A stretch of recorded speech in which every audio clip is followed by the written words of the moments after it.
My wife and I had just finished shopping for our son's 21st birthday at Northgate Mall.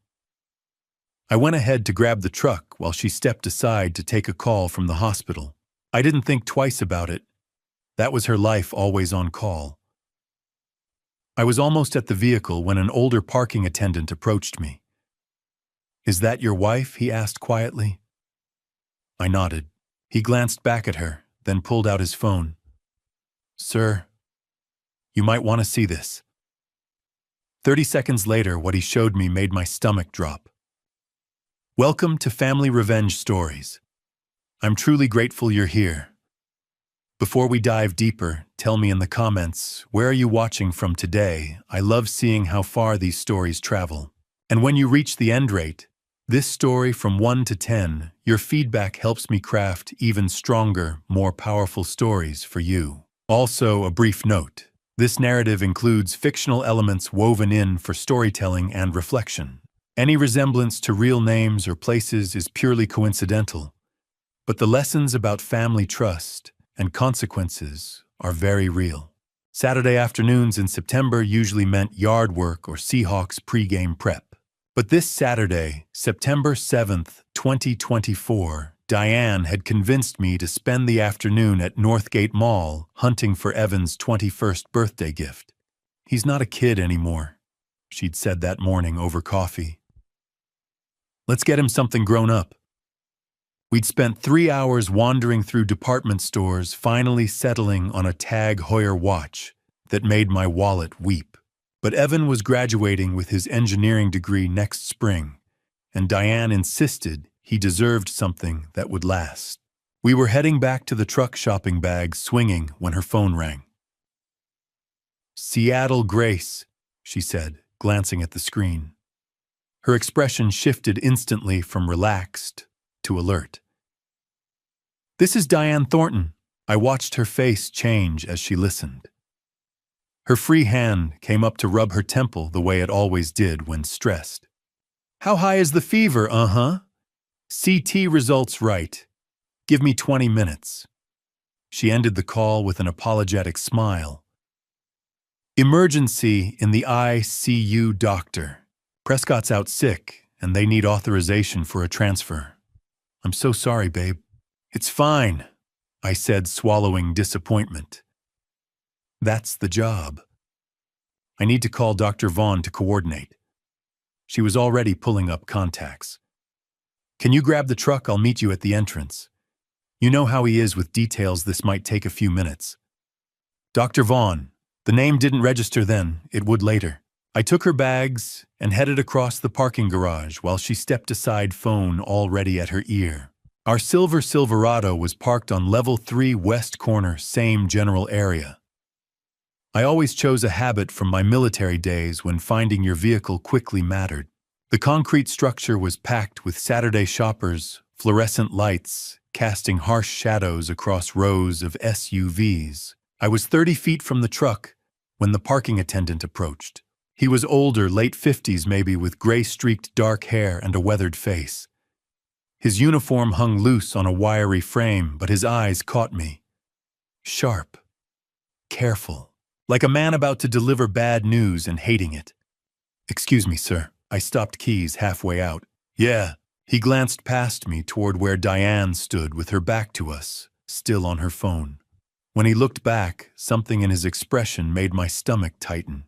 "So, is that your wife?" he asked quietly. "The woman in the blue jacket." I followed his gesture. Diane was 50 feet away, animated on her call, gesturing the way she always did when explaining something complex. Even from here, I could hear her laugh, bright and genuine, that laugh. The one I hadn't heard directed at me in months. "Yeah, that's Diane." My voice came out cautious. "Why?" His jaw tightened. He pulled out his phone, tapped the screen, then seemed to steel himself. "My name's Vincent. I work here Tuesday through Saturday." He paused.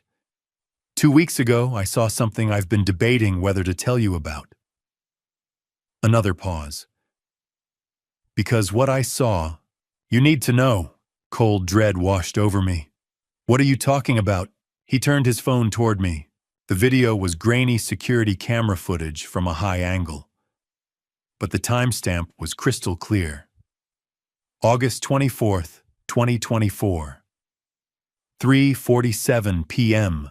This same garage, this same level. There was Diane, with a man in surgical scrubs. He stood too close, hand resting on her hip with casual familiarity. She laughed that same laugh, and then he leaned in. The kiss wasn't quick or uncertain. It was practiced, comfortable, the kind that came from repetition. 30 seconds of video, 25 years of marriage shattered. I watched it twice, forcing myself to catalog details through the shock. The man was younger, mid-40s maybe, fit, confident. And Diane's body language was relaxed, leaning into him. This wasn't their first time. This wasn't a mistake. "What I debated showing you," Vincent said quietly, giving me space. "But if it were my wife, I'd want to know.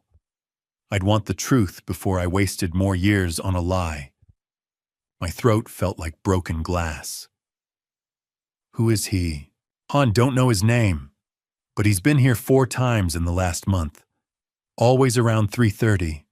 Always in those dark blue surgical scrubs. Always with her." He paused. Now, after the first time, something felt off, so I started keeping records. Records, security footage, evidence. The word cut through my shock. This wasn't just some random guy feeling sorry for a stranger. Vincent had been watching, documenting. "Why?" "Well, Mr. Thornton," I said automatically. "Caleb Thornton." Something flickered across his face. Recognition, maybe, but it vanished before I could read it. "Mr. Thornton, I'm sorry I had to be the one to show you this." His voice carried genuine regret. "But better to know now than keep living in the dark, right?" I nodded, not trusting my voice. In the distance, Diane laughed again, still oblivious. She looked happy, carefree. Like a woman who'd successfully balanced her Saturday with her husband, and her Saturday with her what? Her colleague, her lover. My mind raced through memories, rewriting them. Every late hospital shift, every weekend on call, every time she'd come home exhausted, smelling like antiseptic. How many had been real? How many had been him? But even through the rage and betrayal churning in my gut, 12 years of military intelligence training kicked in. I'd spent a career as an analyst, learning to process information without emotion, to wait for the complete picture before acting, to understand that premature moves lost wars. Don't react. Gather intelligence. Confirm everything. Then strike with precision. "Thank you," I told Vincent. My voice was steady, controlled. "I appreciate you telling me." He studied me for a long moment. "You're not going to confront her right now." Not yet." I glanced at Diane, wrapping up her call. "Not here." Something like respect crossed his features. "If you need anything more, evidence, testimony, whatever, you know where to find me. Tuesday through Saturday, 2 to 10. I filed that away and forced myself toward the truck.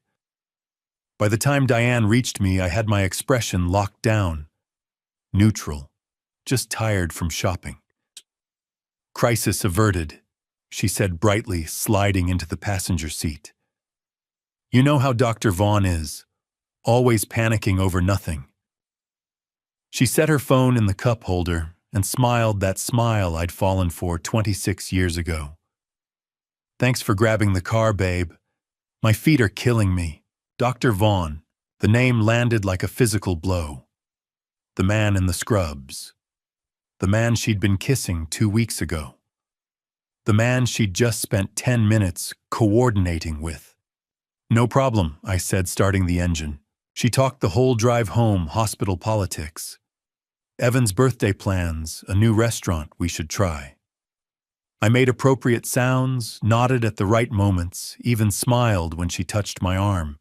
But inside, everything had changed. The man who would have confronted her in that garage who would have let emotion drive his choices, demanded answers, made a scene that man died somewhere between Vincent's video and the driver's seat. The one behind the wheel now was different. Someone who understood that showing your cards too early meant losing everything.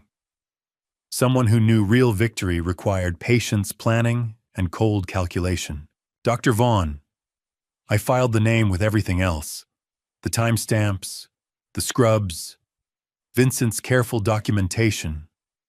The way Diane said his name, familiar, casual, like someone she spoke with daily. My hands stayed steady on the wheel. My voice stayed calm, answering her questions. My face showed nothing but a tired husband after a long day of shopping. But behind that mask, a different man was taking notes, calculating, planning. This wasn't over. It was just beginning. The house was dark when we pulled into the driveway. Bellevue's suburbs had that September quiet lawn, sprinklers on timers, porch lights glowing yellow, the distant hum of I-405 fading to white noise. Normal, peaceful, a different lifetime. Diane hummed while brushing her teeth some off-key pop song. I watched through the bathroom mirror as she caught my eye and smiled, genuine, warm, nothing to hide. Long day, she said, rinsing her toothbrush. But Evan's going to love that watch. Yeah, he will. She kissed my cheek and pulled back the covers on her side. Our bed. The one we'd picked out 15 years ago. The one where we'd whispered about our son's grades and college applications and whether he was ready for the world. How much of that had been real? I went through my routine on autopilot, teeth contacts, out phone on the nightstand. Diane was already under the covers, scrolling through something on her phone. Blue light illuminated her focused expression. Then she placed it under her pillow. Not on the nightstand, not beside her, under the pillow. I'd watched her do this for months without questioning it.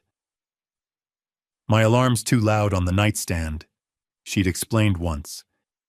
This way the vibration wakes me without disturbing you. Considerate, thoughtful, reasonable. Now I knew better. I climbed in, turned off my lamp, stared at the ceiling. The house settled with familiar creaks. The furnace kicked on. A dog barked twice down the street. Diane's breathing evened out within minutes. She'd always been a quick sleeper, planes, waiting rooms, the couch during Seahawks games. I used to envy that. Tonight I watched the digital clock. 11:47, 12:13, 1:28. At 2:04 a.m. her phone buzzed under the pillow. Soft. Muffled. But I was so wired I heard it clearly. Diane shifted, reached under the pillow, fingers brushing the phone. Then she smiled, still asleep. A small, unconscious curve of her lips. Who makes you smile like that, even in your dreams? Dr. Vaughn, dark blue scrubs, confident hands, that practiced kiss.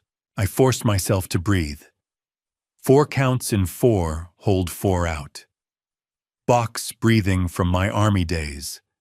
Staying calm under fire.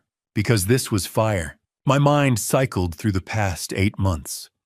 Vincent had said 4 times in the last month, which meant this had been going on longer. 8 months of signs I'd missed. The gym bag in her trunk that never needed fresh clothes. The new perfume she'd started wearing in June, floral, expensive, not her usual scent. Her phone always face down. Now passcode locked, notifications hidden. Work's been stressful, she'd said when I'd asked. Hospital politics, budget cuts. I'd believed her. Why wouldn't I, 25 years? A son, a mortgage, joint accounts, retirement dreams. You don't question solid ground until you're falling through it. The rage came in waves. I wanted to shake her awake, demand answers, throw that phone across the room. Make her look at me while I asked who Dr. Vaughn was and how long she'd been lying. But under the rage ran something colder. 12 years as a military intelligence analyst had taught me that emotion kills strategy. Acting on impulse gets people hurt. The person who gathers information and strikes at the right moment wins, not the person who strikes first. If I confronted her now, what did I have? One security video. A suspicious phone habit. Gut feeling. She'd deny it, explain it away. Maybe accuse me of paranoia of not trusting her, and I'd have shown my hand before knowing the full game. No, better to investigate, document, build evidence that would hold up when I needed it. I needed a private investigator, someone who could follow her, confirm Vincent's video, find more. Bank records, phone records, patterns, because if this was real, and I knew it was, I needed to protect myself. Protect Evan, protect everything I'd built. At 3:47 a.m., her phone buzzed again. This time, she didn't smile, but she reached for it, still asleep, pulling it closer like a child with a teddy bear. I closed my eyes and counted breaths. Morning crawled forward. 4:15, 5:02, 6:33. When Diane's alarm went off at 7, I'd been awake 8 hours straight. She stretched, yawned, rolled over, smiling. Morning, babe. Sleep okay. Like a rock. Downstairs, I went through motions. Started the coffee maker she'd insisted we needed 2 Christmases ago. Pulled out eggs, butter bread. Set the table while she showered. When she came down, hair damp, smelling like vanilla shampoo, she was already talking. Evan texted last night. He's thinking about coming home next weekend. We should take him to that steakhouse he loves. She poured coffee, added cream. Oh, and I've been looking at kitchen remodels. Those granite countertops we talked about. I think we should finally do them. She sat at the island, scrolling through Pinterest while I scrambled eggs. I nodded. Made sounds. Asked about countertop colors. Normal. Automatic. A performance I could deliver in my sleep. Because behind the breakfast routine and the coffee and the conversation about kitchen renovations, I was calculating. Vincent's offer. If you need anything, evidence, testimony, you know where to find me. First move. Find a private investigator. Get documentation. Build the case. Second move. Protect assets. Talk to a lawyer. Understand my options. Third move. Wait. Watch. Let her think everything was fine while I gathered ammunition. Diane laughed at something on her phone. Look at this backsplash. Too modern. Little bit, I said, plating eggs. What about the subway tile? She smiled. You always know what I'm thinking. No, Diane, I never did. I set breakfast in front of her. Poured orange juice. Sat across from her at the table we'd refinished together 5 years ago. She talked about Evan's visit, about calling him later to confirm plans. About whether we should repaint the guest room before he came home. And I listened, responded, played my part, because this was war now. Maybe it had been war for 8 months while I'd slept through the invasion, but I was awake now, and in war, the side that strikes smarter always wins. Sunday morning sunlight filtered through the windows, catching dust in the air. The house was quiet except for the refrigerator's hum and a distant lawnmower. Once those sounds meant peace, now they meant privacy. I opened my laptop and typed Private Investigator Seattle, 247 results. I narrowed it down, Divorce Investigation, Seattle Surveillance Expert. 30 minutes later, I found Brady Merrick. His website was clean and direct. 15 years experience, former Seattle PD, domestic cases, discretion guaranteed. No flashy promises, just competence. His office was in Sodo inside a converted warehouse. Not the cliché trench coat setup. Better. I called. Merrick Investigations. My name is Caleb Thornton. I need to hire someone. Today. A pause. What's the situation? My wife is having an affair. I need to know everything. 2 o'clock. Address is on the site. Come alone. He hung up. Brady's office was on the 3rd floor, past a yoga studio and a design firm. The door was unmarked. Inside the space was spare desk cabinets, coffee maker. No family photos, no clutter. Brady looked about 40. Lean, controlled. His eyes assessed me quickly. Former cop without question. Mr. Thornton, he said, gesturing to a chair. Tell me what you know. I gave him the outline. The parking garage footage Vincent had shown me. 8 months of warning signs. The phone hidden under her pillow. 2 a.m. messages. He asked sharp questions. Her workplace schedule, joint accounts, children. When I finished, he leaned back. You're calm. Most people aren't. I was military intelligence, I said. Emotion clouds, judgment. Something shifted in his expression. What exactly do you want? Everything. Who he is. How long. Where they meet. Financial movement, hers and his. Communications, if possible. I need something that stands in court. He nodded. $150 an hour plus expenses. 2 weeks for a full profile. I'll pay double if you do it in one. He paused. 300 plus expenses. Knowledge is leverage. Right now, she has it. He studied me, then amended the contract. 1 week. No guarantees on depth if she's cautious. Prioritize identity and financials. Fair. He stood and offered his hand. Updates via encrypted email. Password changes daily. Don't access from a shared device. Understood. At the door, he added, whatever you're feeling, don't show it. If she senses suspicion, she cleans up. I've already started. Tuesday evening brought steady Seattle rain. Diane was on the couch watching a hospital drama. I was in my office door, cracked open, waiting. At 7:47 p.m., the encrypted email arrived. A separate text delivered the password. I entered it carefully. The report opened.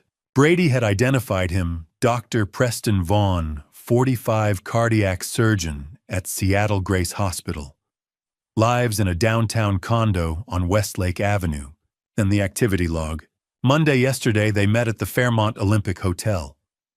Room 847 registered under his name. She entered at 2:15 p.m., exited at 4:47 p.m. 2 hours and 32 minutes. I read it 3 times. 2 hours and 32 minutes while I reviewed blueprints at a job site. While I texted her asking what she wanted for dinner. While I believed we were building a future.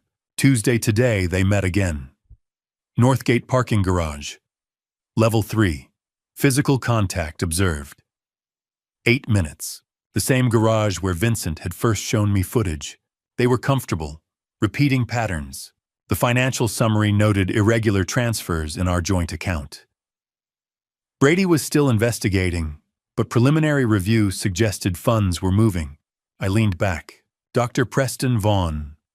A real man with a title and an address. A person who had been touching my wife, booking hotel rooms, messaging her at 2 in the morning. My chest tightened.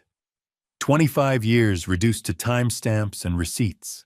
But beneath the pain was something colder information. Evidence. Exactly what I'd paid for. Babe Diane called from the living room. You coming? I closed the laptop. Locked it. Inhale 4, hold 4, exhale 4. Box breathing. Then I walked out and kissed the top of her head. Sorry. Work email? What are we watching? Grey's Anatomy. The one where the surgeon's marriage falls apart. The irony nearly made me laugh. I poured 2 glasses of Pinot Noir, the one she'd insisted we splurge on last month. Sat beside her on the couch we'd picked out together during the remodel. On-screen actors portrayed dramatic betrayal. Beside me, Diane leaned into my shoulder, as she had for decades. Familiar? Automatic? She had no idea I'd just read a report detailing her Monday afternoon in a hotel room with another man. I sipped wine and considered what I was becoming. A man who could sit calmly beside his wife while mentally cataloging evidence. A man who understood that confrontation now would only drive her to a lawyer, drain accounts, erase proof. A man who knew justice required patience. On television, the fictional wife discovered the affair and threw her husband out immediately. Emotional, satisfying, reckless. I took another sip. That's not how you win. Wednesday evening, I went back to the parking garage. I'd thought about it all day through a morning site inspection. where I'd barely registered the contractor's questions through lunch I didn't taste, through an afternoon of reviewing blueprints without seeing them, Vincent's careful attention, the way he'd looked at me when I'd said my name, the deliberate documentation. You don't keep records like that unless you have a reason. I found him on the 3rd level during his shift, guiding an SUV into a tight spot. When the driver left, he turned and saw me. No surprise crossed his face, like he'd been expecting this. Before I reveal what he told me in that bar, I need to ask you something. Type yes in the comments if you want to know the truth about Vincent. Type no if you think some secrets should stay buried. I need to see you're still here. Quick reminder. This story includes some dramatized details for storytelling purposes. If that's not for you, no hard feelings if you exit now. But if you're staying, buckle up. We need to talk, I said. Not here, somewhere private. He studied me for a moment, then nodded. There's a bar 3 blocks east. Murphy's. I'm off in 20 minutes. Murphy's was the kind of dive that had probably looked the same since the 70s. Dim lighting, scarred wooden bar, Rainier beer signs, and the smell of decades of cigarette smoke baked into everything despite the smoking ban. A handful of regulars hunched over drinks, minds their own business. We took a booth in the back. Both ordered beer. Neither of us touched it. I hired a private investigator, I said without preamble. He confirmed everything you showed me. The affair, the timeline, everything. I leaned forward. But what I don't understand is why you told me in the first place. You don't know me. You could have just let it happen. Stayed out of it. Vincent was quiet for a long time. His hands rested on the table, weathered and scarred working hands. His jaw worked like he was chewing words, trying to figure out which ones to spit out. I could have, he finally said. Part of me wanted to. Part of me thought maybe you deserved it, the perfect life falling apart. Why would I deserve it? Because you got everything I didn't. He met my eyes. But then I watched you. Really watched you. And I realized you didn't know. About any of it. The affair. The other thing. What other thing? Vincent reached into his jacket and pulled out a photograph. Old, creased at the edges, colors faded. He set it on the table between us. A young Asian woman, maybe early 20s, holding a baby. Beside her stood a white man in his 30s, suit and tie, hand resting on her shoulder, but not quite touching the child. I looked at the man's face.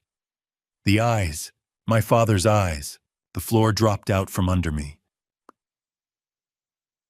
His name was Thomas Thornton, Vincent said quietly. 58 years ago, he had an affair with my mother while on business in Sacramento. She was a translator at a conference.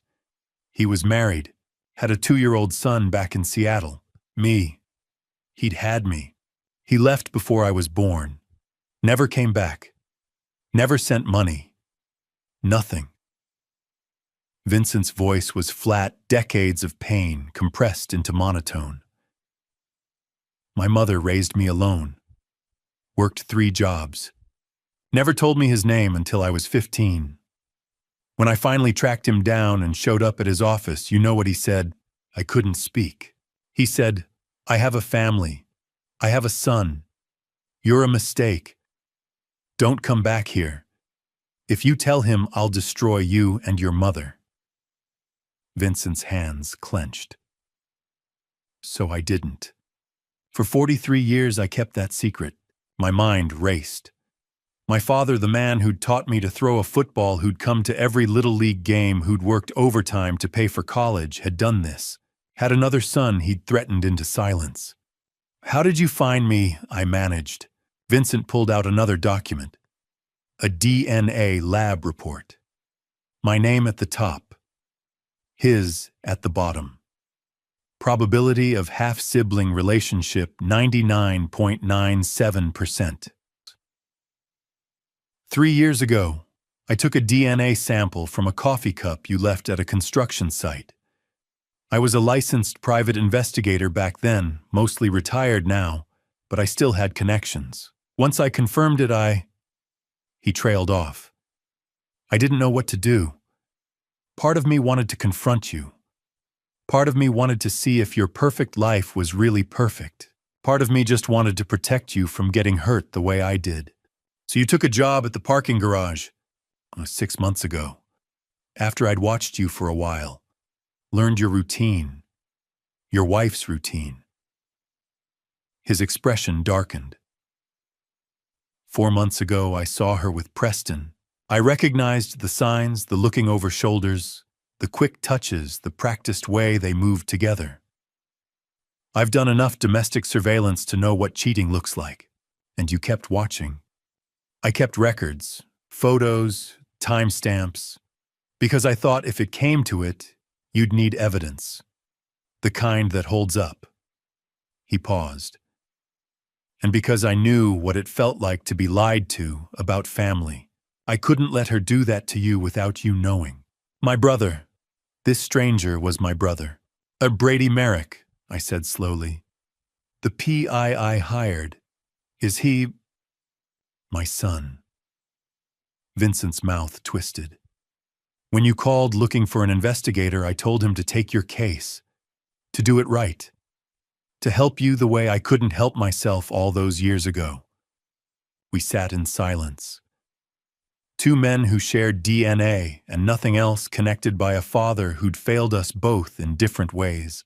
I'm sorry, Vincent finally said, for all of it, for how you found out, for... Don't. I cut him off. You gave me the truth. That's more than he ever did for either of us. Something shifted in his expression.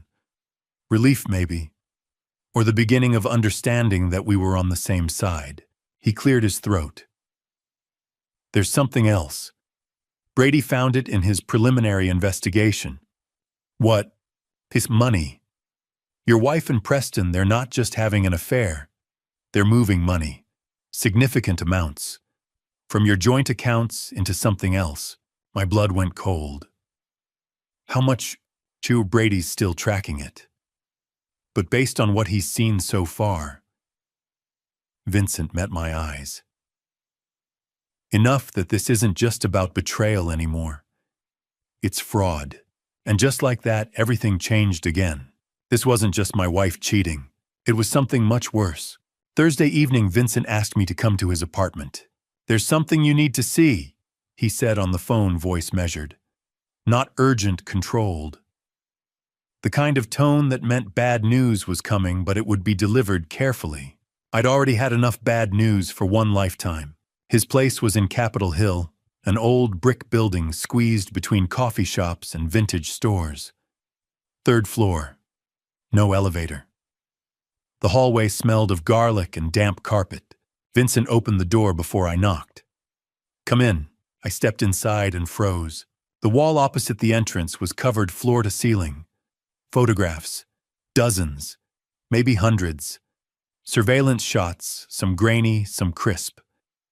Diane's face appeared over and over, entering hotels, sitting in cafes, laughing, touching a man's arm, getting into cars I didn't recognize. Between the photos were printed bank statements, business registrations, and timeline charts connected with red string. In the center was an 8x10 photo of Dr. Preston Vaughn in surgical scrubs, smiling easily at the camera.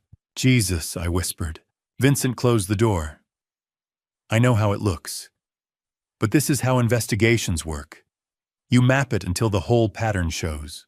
I moved closer, drawn to the upper left corner of the wall. February 14th. Valentine's Day. Diane entering the Fairmont Olympic Hotel at 2:17 p.m. Another photo of her leaving at 5:43 p.m. 3.5 hours. I had been in Redmond that afternoon. Site inspection. I'd texted her around 6 asking about dinner. She'd said she was exhausted and wanted takeout. She'd been with him. 8 months, Vincent said quietly. I've documented 6, but Brady traced it back further. Valentine's Day is the first confirmed hotel visit.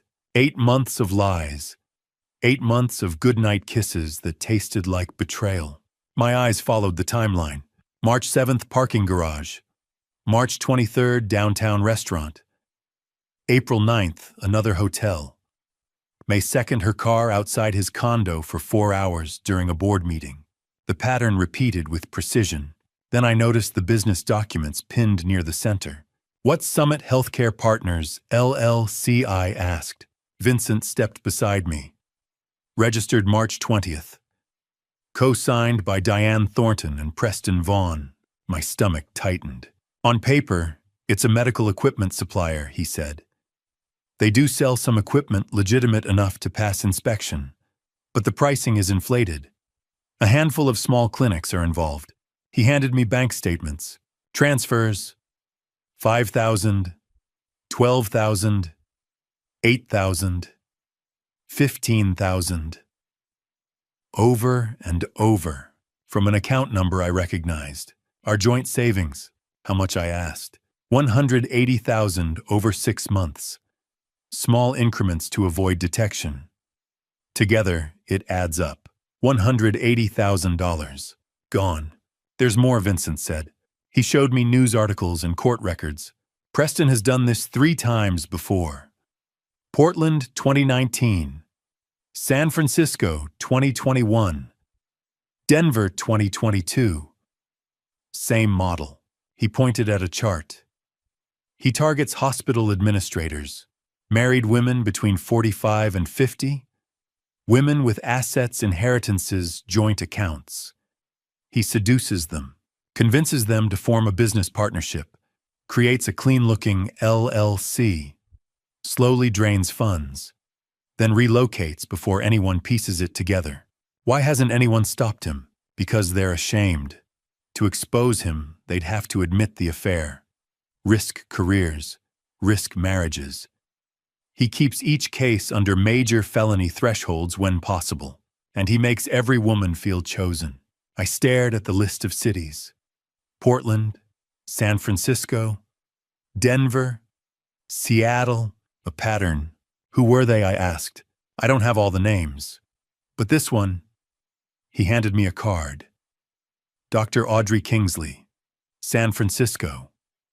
She was victim number 2. She's also his ex-wife. He married one early on, before he refined the process. She lost her job when the affair surfaced. He drained a $400,000 inheritance before disappearing.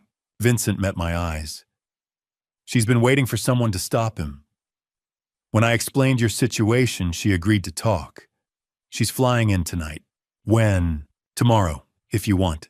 I turned back to the wall. A recent photo caught my attention. Diane in a cafe last week laughing. Preston leaning forward, intent on her face.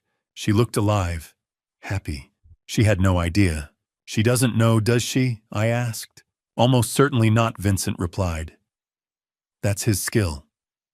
He makes every woman believe she's the exception, that what they have is rare. I thought about Diane defending him at dinner, about the way she said his name, about how convinced she must be that this was love. She was a victim, like Audrey Kingsley, like the others. But that didn't erase what she'd done to our marriage, or the money, or the deception. I turned to Vincent, my brother, a man I'd known for less than a week, but who now stood at the center of this unraveling. Set up the meeting with Audrey Kingsley, I said. Tomorrow. He nodded. I want to know everything. Friday morning I called my sister. Bryn, I need your help. Legal help. Silence. Bryn Whitmore didn't do silence. 25 years as a divorce attorney had trained her to fill every pause with strategy.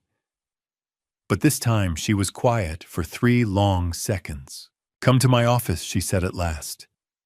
Now. Her office sat on the 10th floor of a downtown high-rise overlooking Elliott Bay. Corner suite, expensive furniture, diplomas and bar certifications framed along one wall. The kind of office you earn after decades of winning custody wars and dismantling joint assets. She closed the door behind me. Bryn was 4 years older, sharp-featured gray threading through her dark hair, gray she'd stopped dyeing years ago. Gray makes opposing counsel underestimate me, she used to say. Sit, she said now. Talk. So I did. I told her everything. The parking garage footage. Vincent, the half-brother I never knew existed, born from our father's affair 58 years ago. The wall of surveillance photos. 8 months of lies. Preston Vaughan's pattern of seduction and financial manipulation in 4 cities. The LLC Summit Healthcare Partners, co-signed by my wife and her lover. $180,000 siphoned from our joint account in small, deliberate transfers. Bryn didn't interrupt. Her face moved through shock anger, then settled into the cold focus I'd seen in courtrooms. When I finished, she said one word, bastards. Then she opened her laptop. Here's where you stand legally, she said. You have grounds for at-fault divorce based on adultery. Washington is technically no fault, but documented adultery still influences asset division in certain contexts. The financial transfers strengthen your position significantly. And if that LLC involved interstate electronic transactions, we're looking at potential federal wire fraud. What are my options? She didn't hesitate. Monday morning, we file for divorce. We cite adultery and financial misconduct. At the same time, we file an emergency motion to freeze all joint accounts. That prevents her from moving or hiding additional funds. She paused, studying me. What do you want, Caleb? Not the legal answer, the real one. I'd already decided. I want the house. I want every dollar back. And I want her to understand exactly what she destroyed. Bryn's gaze sharpened. You're not asking for fairness. I'm asking for precision. She smiled slightly. Good. She pulled out a legal pad. Step 1, documentation. Every report from your PI. Every surveillance photo. Every financial statement, hotel receipts, time-stamped evidence. We build a case she cannot spin. Vincent's been documenting for 6 months. Excellent. She continued writing. Step 2, emergency account freeze. Once approved, and with this evidence, it will be she cannot access funds without court authorization. She tapped her pen thoughtfully. Step 3, the house.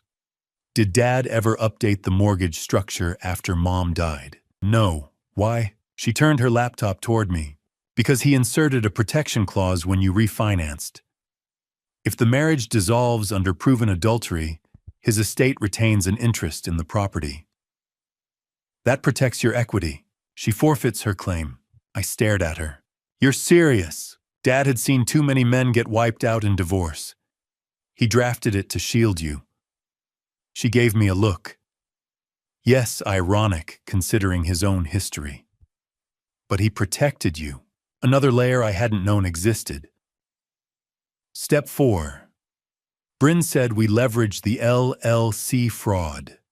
Participation in financial misconduct can shift asset division heavily in your favor. She didn't just cheat. She diverted joint funds. Courts take that seriously. Will it hold? With this level of documentation, yes. Especially if the FBI opens a file. What about Evan? Her expression softened. He's 20. No custody issues. You tell him when you're ready. Legally, he's separate. I nodded, keeping the DNA question I'd been wrestling with to myself. One battle at a time, Caleb Bryn said quietly, leaning forward. Once we file, this ends. Completely. No reconciliation window. Are you certain? My marriage ended 8 months ago, I replied. I just learned about it last week. She held my gaze, then nodded. Then we finish it properly. She reached for her phone. Judge Williams owes me a favor. I'll secure an emergency hearing Monday afternoon for temporary orders. That gives us the weekend to finalize everything. Thank you. Don't thank me yet, she said. This will get ugly. Diane will fight. Preston will hire counsel the moment he senses pressure. If federal investigators step in, it escalates quickly. I have Vincent. I have Brady. I have 6 months of documentation. And now I have you. That earned a different smile, less attorney, more sister. Yeah, she said. You do. When I stepped out of her office, my phone buzzed. Vincent. Audrey Kingsley confirmed for tomorrow, 2 p.m. Ballard Cafe. She has evidence. A lot. I texted back, I'll be there. 3 days ago, I'd been shopping for my son's birthday present, believing I was in a solid marriage. I'd been blind, comfortable, trusting. Now I had a private investigator, a half-brother with a wall of evidence, an ex-wife of my wife's lover flying in with documentation, and the best divorce attorney in the city drafting emergency motions. I wasn't reacting anymore. I was building a case. Saturday afternoon, I met Dr. Audrey Kingsley at a coffee shop in Ballard. She was already there when I arrived, sitting at a corner table away from the windows. 47, polished in that professional way that spoke of years climbing corporate ladders. Dark suit, minimal jewelry, hair pulled back neat. But it was her eyes that told the real story, tired in a way that sleep couldn't fix, the kind of exhaustion that came from surviving something that should have destroyed you. Mr. Thornton. She stood as I approached, offered her hand. Firm grip, steady eye contact. Whatever Preston had done to her, she hadn't let it break her completely. Thank you for agreeing to meet, I said, sitting across from her. Thank you for reaching out. She wrapped both hands around her coffee cup like she needed the warmth. When Vincent called and explained the situation, said Preston was working the same pattern again in Seattle, I knew I had to help. Tell me what happened between you and Preston. She took a slow breath, organizing thoughts she'd probably organized 1,000 times before. We met 7 years ago. I was CFO at Oregon University Medical Hospital. Preston was the new hire, brilliant cardiac surgeon, charming, younger than most department heads. He made an impression immediately. Her mouth tightened. My marriage was struggling. 25 years, 2 kids already in college. My husband and I were basically roommates who shared a mortgage. The classic midlife crisis setup. I knew that feeling. The distance that grew so gradually, you didn't notice until you were strangers living under the same roof. Preston saw that. Audrey continued. Or maybe he engineered it, I don't know anymore. He made me feel understood, important. Like I mattered beyond budget spreadsheets and board meetings. The affair started within 3 months. She said it clinically, like reading a medical chart. Detached. The only way to tell the story without drowning in it. 6 months in, he pitched the business idea.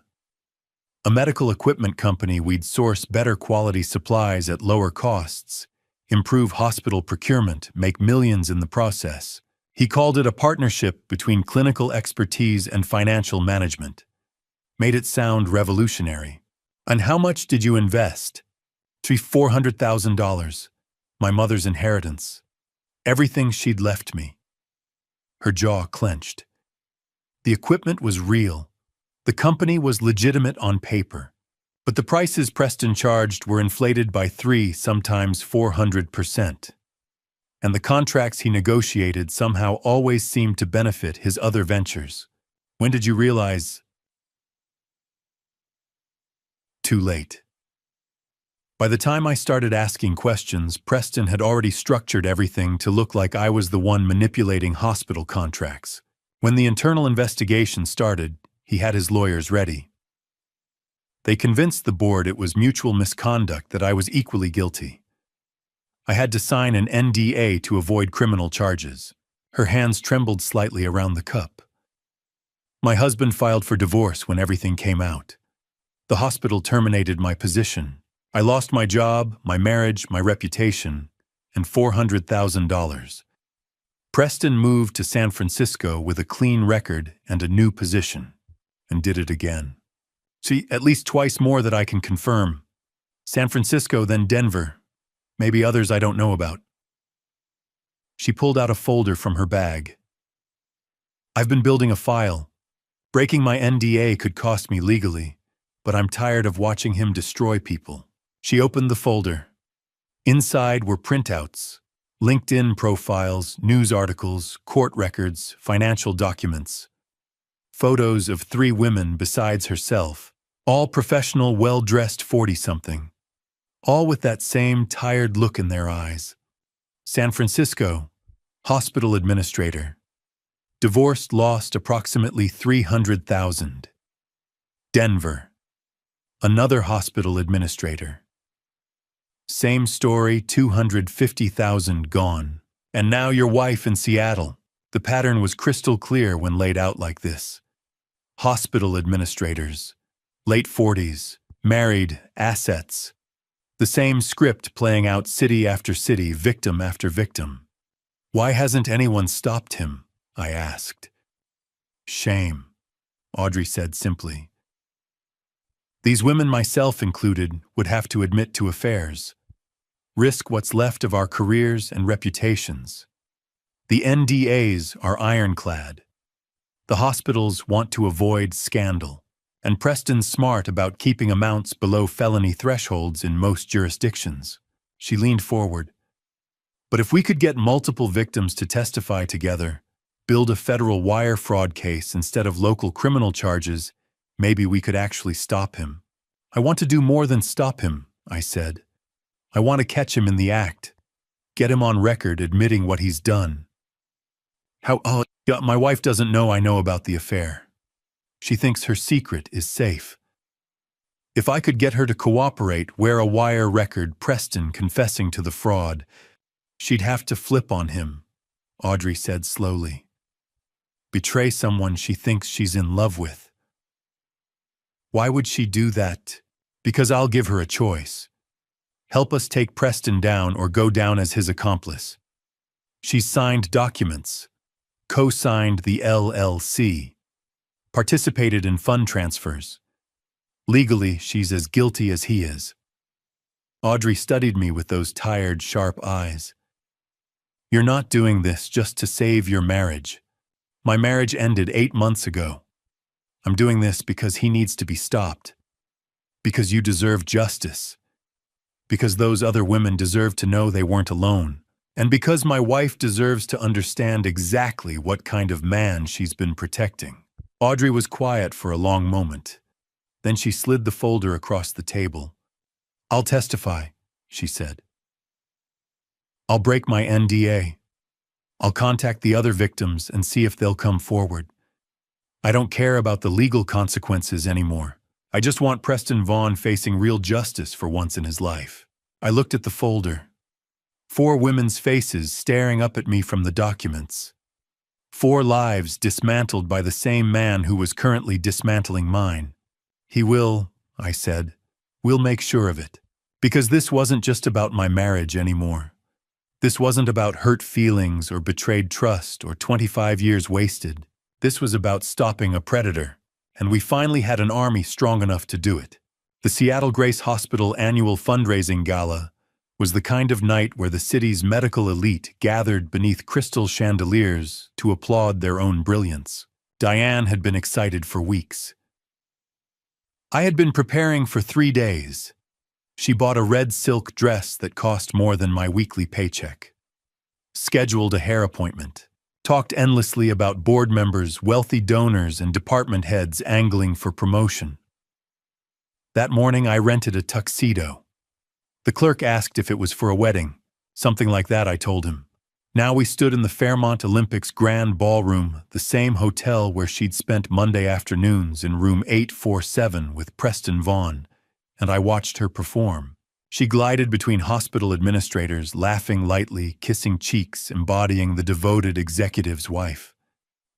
She was still the woman who had caught my eye 25 years ago, still beautiful, still magnetic, still capable of lighting up a room. I just hadn't realized that glow included 8 months of betrayal with a cardiac surgeon. Vincent was outside in a valet uniform arranged through an old private investigator contact. Bryn stood near the bar in black, poised and watchful, playing my supportive sister while serving as legal witness. Under my rented tuxedo shirt pressed flat against my chest, a recording device captured everything. Washington was a one-party consent state. Every word spoken tonight would be documented. "There's Dr. Von," Diane said, touching my arm. Her eyes had already found him across the room. They always did. "I should introduce you. He's been incredibly helpful with board politics. Lead the way." She laced her fingers through mine, her wedding ring flashing beneath the chandeliers, and guided me through the crowd. Preston stood at the bar among surgeons in tailored suits, radiating the confidence of men who held beating hearts in their hands. He was tall, fit, composed, the kind of doctor patients trusted instantly. His gaze found Diane before we reached him. I saw it recognition heat, then the swift shift to professional neutrality. He was practiced. "Comfortable," Dr. Von, Diane said warmly. "This is my husband, Caleb Thornton." He extended his hand. "Mr. Thornton, a pleasure." His grip was firm. His eyes assessed me in seconds, construction worker mid-50s, not part of this world. I watched him dismiss me as harmless. "Diane speaks highly of you," I said evenly. "She's invaluable to the hospital." He replied, smiling at her in a way that suggested something private. "I'm sure." I let silence linger. "She's told me so much about you these past few months.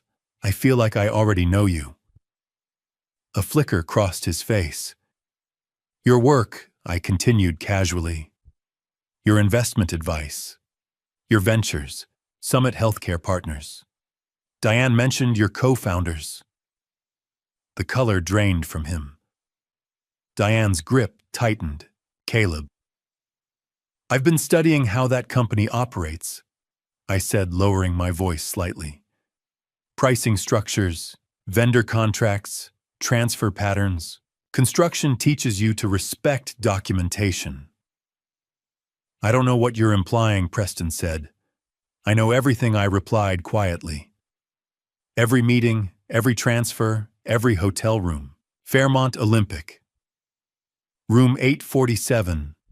Monday afternoons, 2.5 hours on average. Summit Healthcare Partners, registered March 20th.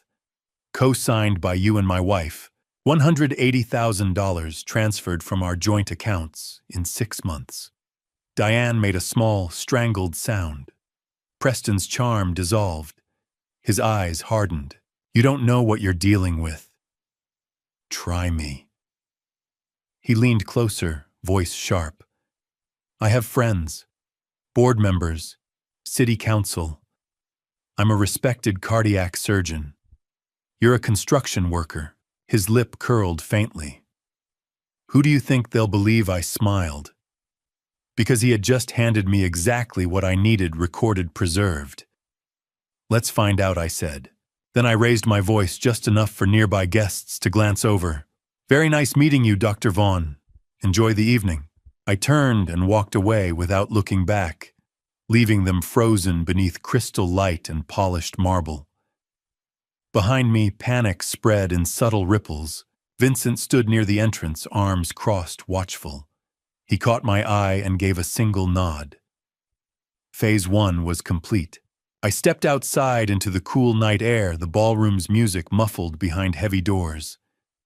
My pulse finally began to slow. Everything had unfolded exactly as planned. Diane followed minutes later, her heels striking the pavement sharply. "What have you done?" she demanded, voice trembling. "Nothing," I said calmly. "Yet." The car waited at the curb. Vincent opened the door for her with professional neutrality, as though he were just another valet, not a witness to a collapsing marriage. Inside, the silence was suffocating. "You're embarrassing yourself," she hissed. "You have no idea how powerful Preston is." "I'm aware," I replied. She stared at me, searching for uncertainty. She found none. "Caleb," she said softer now. "We can talk about this at home." "We are talking." Her mask slipped just slightly. Fear crept into her eyes. What she didn't know was that the device under my shirt was still recording.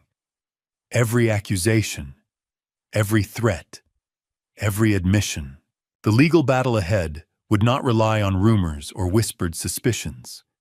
It would rest on evidence, financial records, corporate filings, transaction logs, and now recorded words spoken in anger. She thought tonight had been about humiliation. It hadn't. It had been about leverage. Vincent handed me the car keys at the valet stand. His eyes asked a silent question. "You okay?" I gave him a single nod. "It's done." Diane followed me across the parking garage without speaking. Her heels clicked against concrete, echoing in the cavernous space. Still in shock, maybe, or already calculating her next defense. I opened the passenger door for her, 25 years of muscle memory, and she slid in mechanically, that red dress pooling around her legs. I closed the door, walked around to the driver's side, got in, started the engine. The silence between us was already suffocating. I pulled out of the Fairmont's garage and onto the wet Seattle streets. Rain had started while we were inside, soft at first, then building to a steady rhythm against the windshield. Diane sat rigid beside me, staring straight ahead, hands folded in her lap. She didn't speak until we merged onto UI-5 heading north toward Bellevue. When she finally found her voice, it came out tight, controlled, still trying to manage the situation. What the hell just happened back there? That was me being honest for the first time in a week. "You embarrassed me in front of—" "I embarrassed you." My hands tightened on the wheel. "That's really what you're concerned about right now. Kroglib, whatever you think you know, stop." The word came out harder than I'd intended. "Don't insult me with denials." Silence. Just rain and road noise and the sound of 25 years cracking apart. "I saw you," I said quietly. "At the parking garage. Saturday, 8 days ago. With him." "I don't know what you're talking about." I pulled onto the shoulder. Right there on I-5, rain-pouring traffic rushing past. Put the car in park. Turned to face her directly. "Diane, I have video. 8 months of surveillance. Hotel check-ins. Financial records. LLC documents with your signature. I have everything." The color drained from her face. All that careful control evaporated. "Oh God. How long?" My voice stayed level, clinical. "Before you insult me with explanations, just tell me. How long have you been sleeping with him?" She stared at her hands. Her wedding ring caught light from passing headlights. 8 months, she whispered. "Since February." "Valentine's Day. How romantic." "Caleb, please." "And the money." "The $180,000 you stole." He said it was an investment. I pulled Audrey's folder from inside my jacket. Dropped it in her lap. "He's a professional con artist. Open it." Her hands trembled as she opened the folder. I watched her face as she read.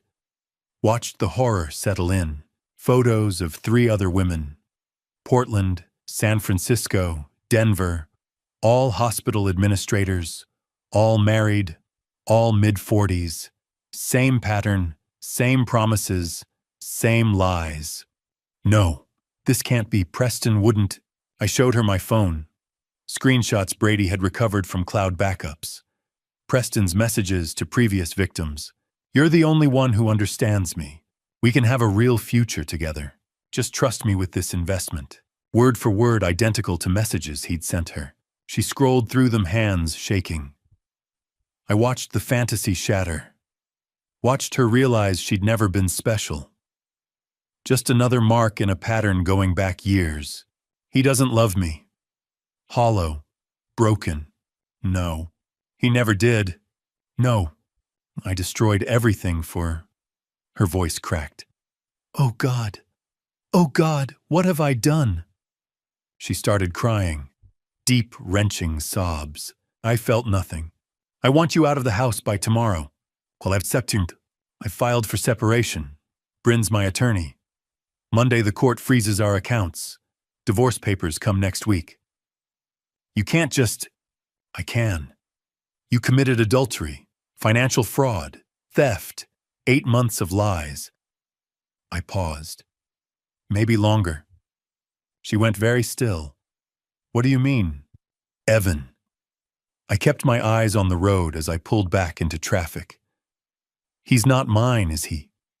Silence. I'm type O, you're type B, Evan's type A.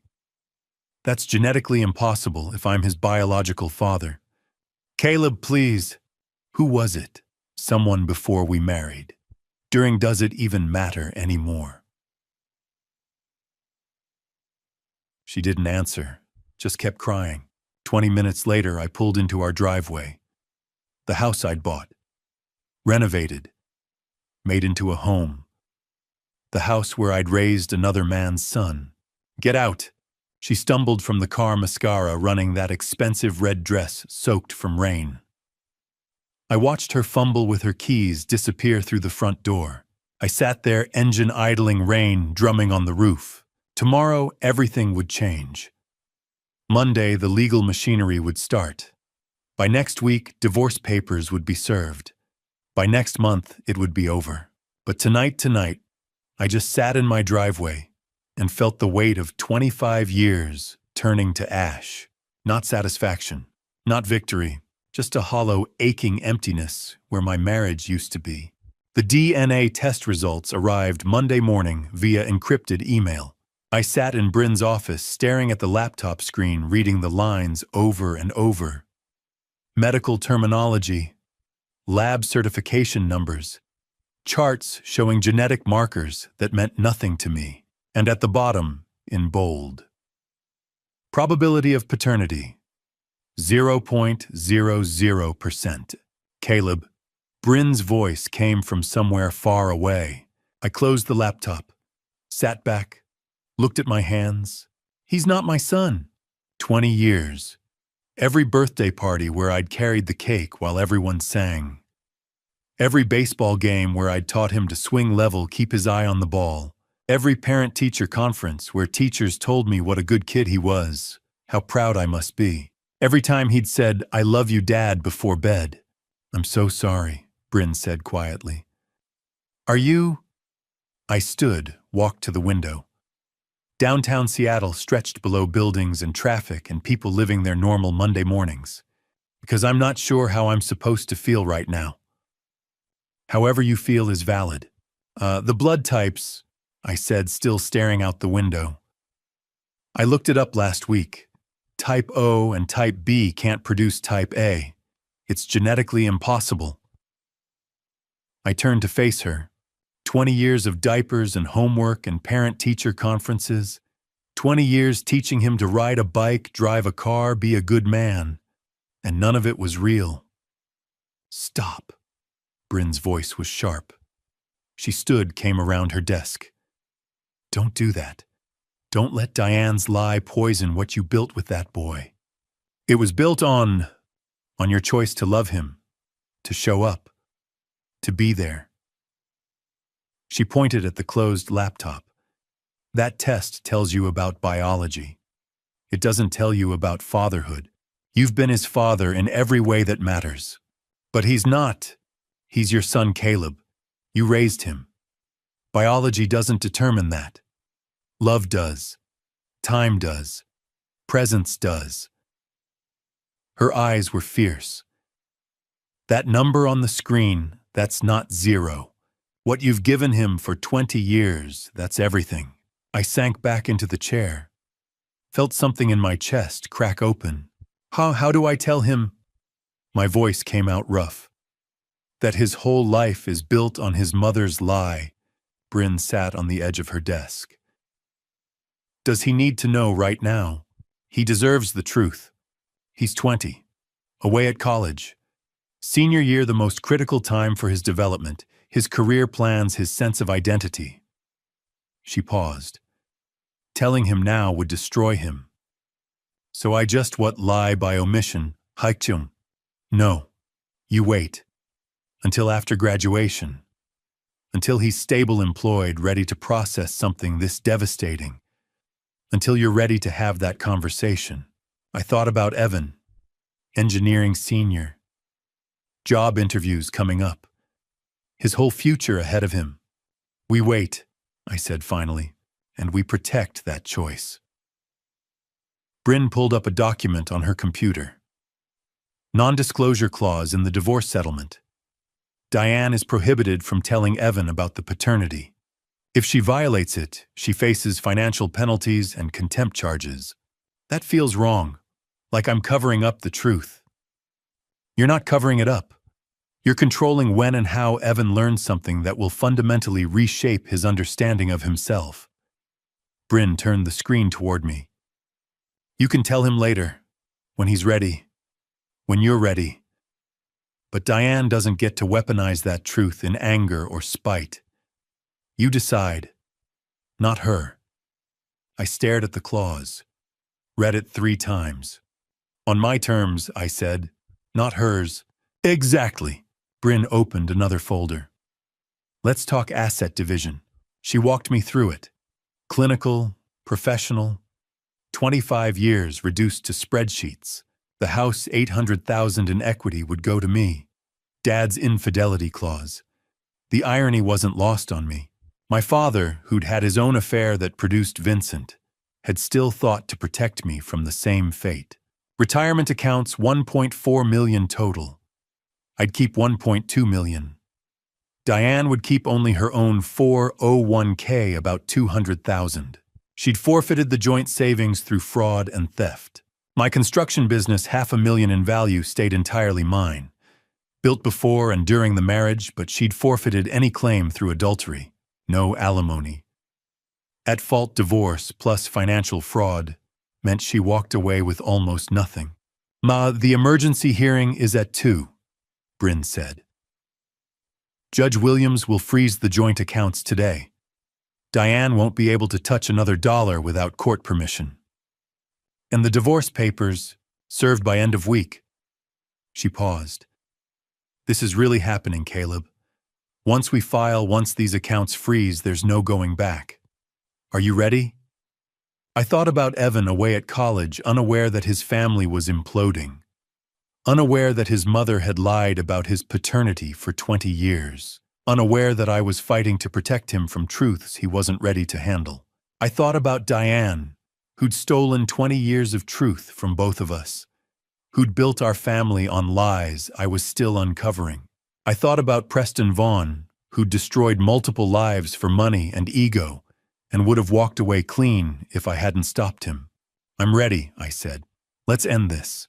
Bryn slid the papers across her desk. I picked up the pen and signed. Monday evening, I sat alone in the house that was finally just mine. The silence felt different now. Not empty, just quiet. Diane had been gone since Saturday night.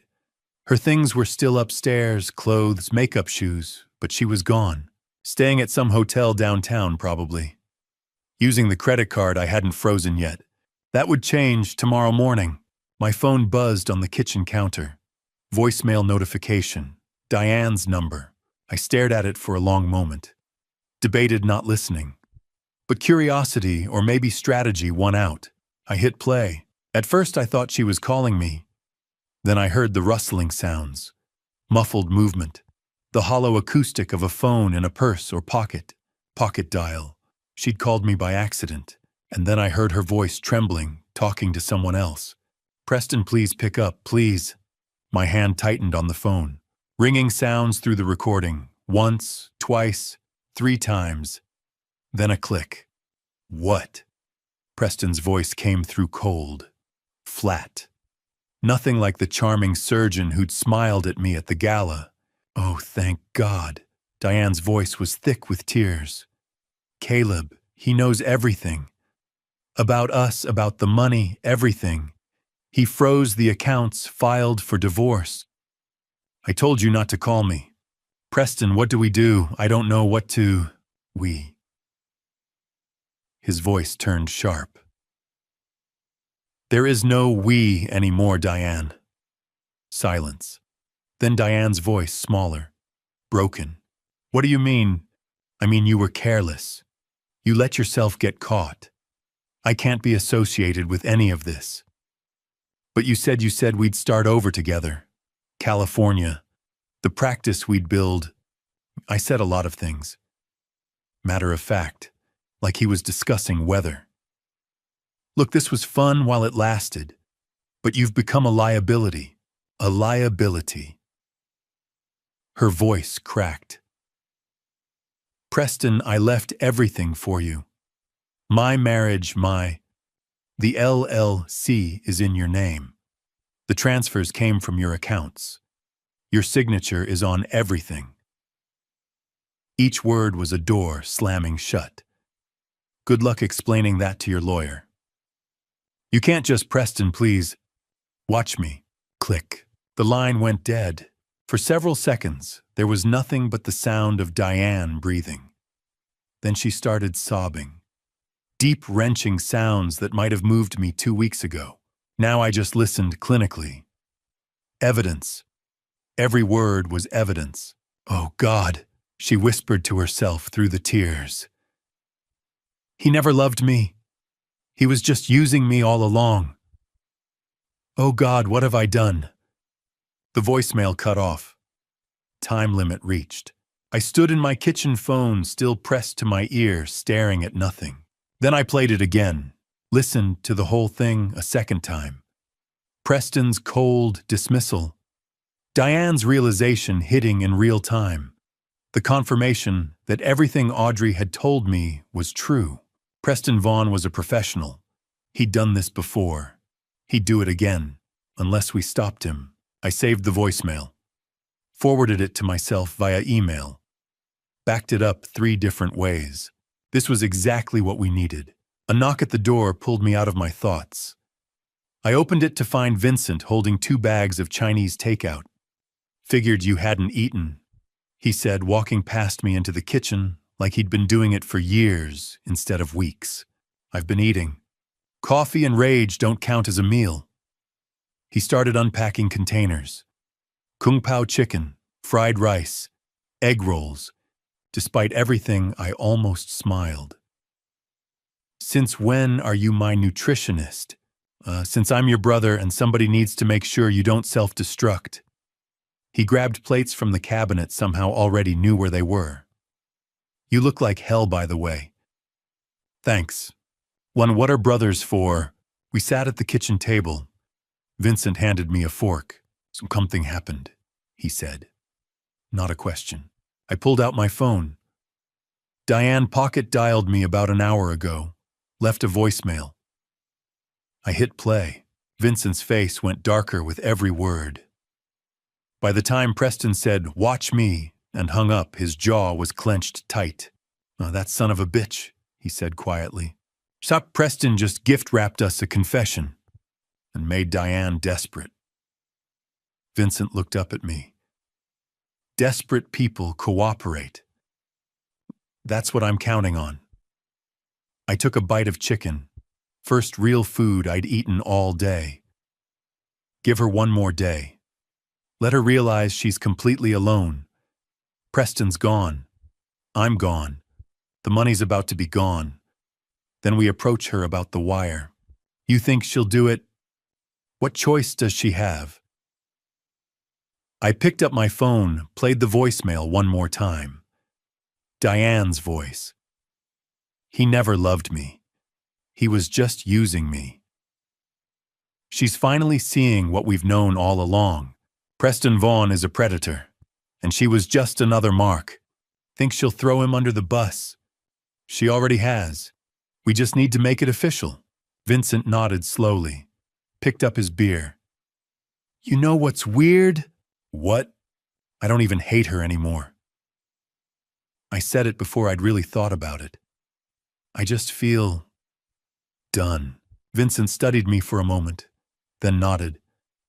That's maturity or exhaustion. Sometimes they're the same thing. My phone buzzed. Text from Bryn. Emergency hearing approved.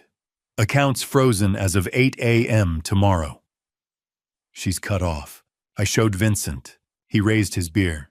To consequences. I picked up mine. To consequences. We clinked bottles.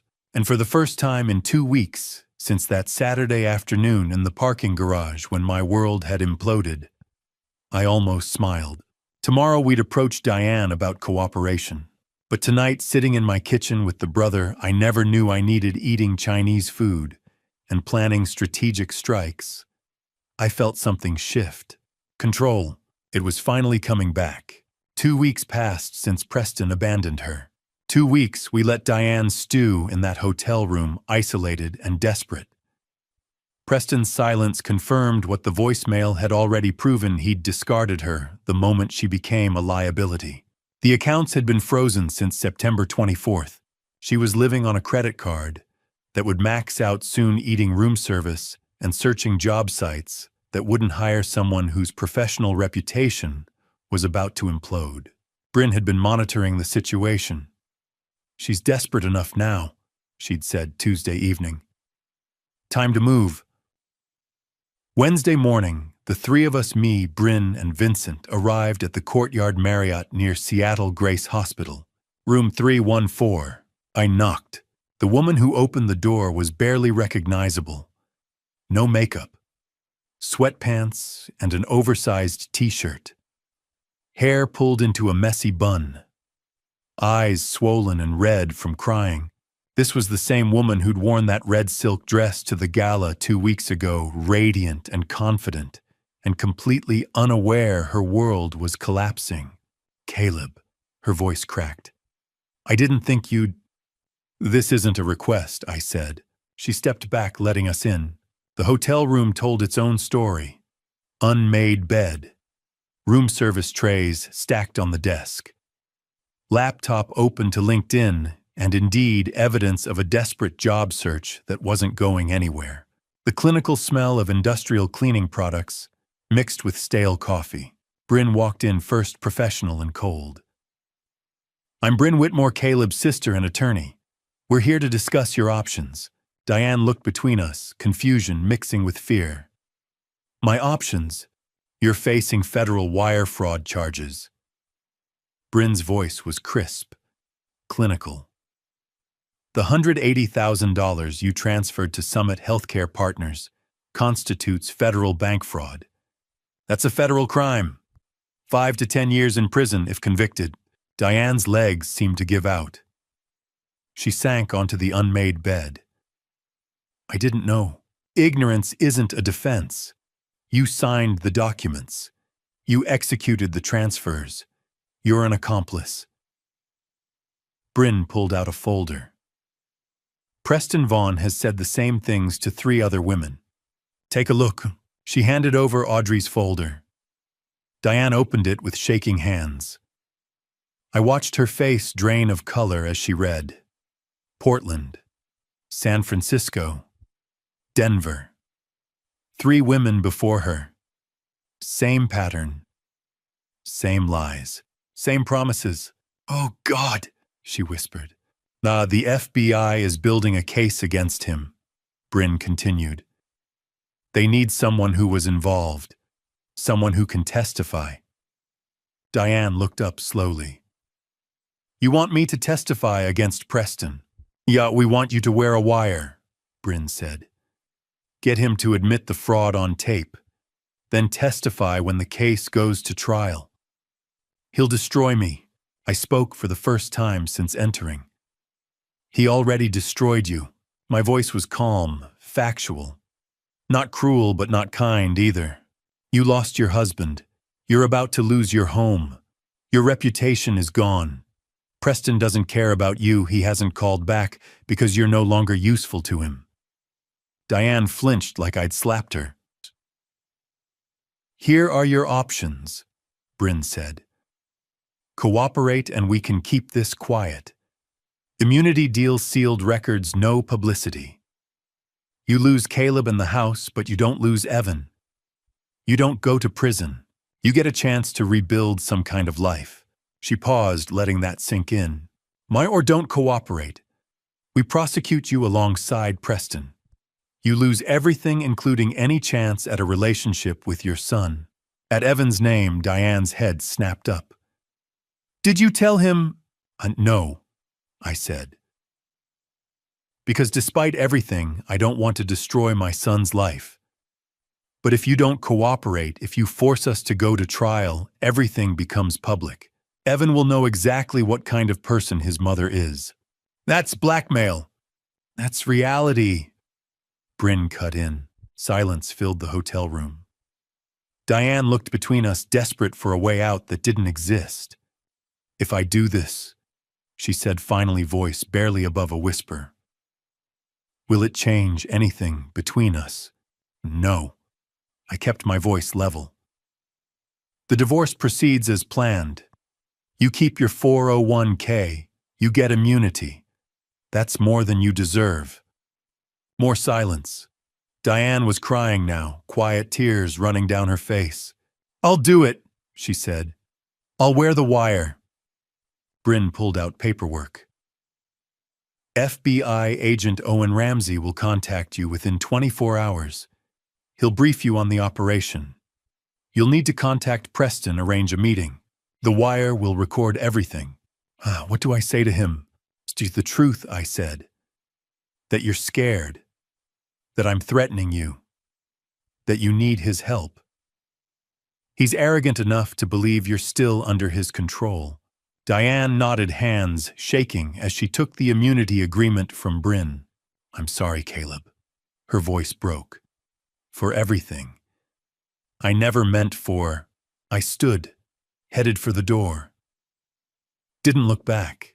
Sorry doesn't fix this, I said. But cooperation might save you. Outside in the hotel corridor, Vincent put a hand on my shoulder. That was brutal. That was necessary, I corrected.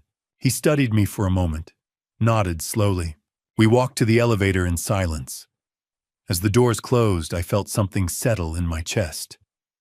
Not satisfaction, not victory, just completion.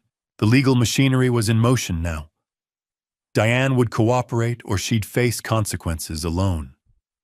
Either way, Preston Vaughn's time was running out, and he had no idea the trap was closing around him. Thursday morning, we met at the FBI field office in downtown Seattle. The building was exactly what you'd expect.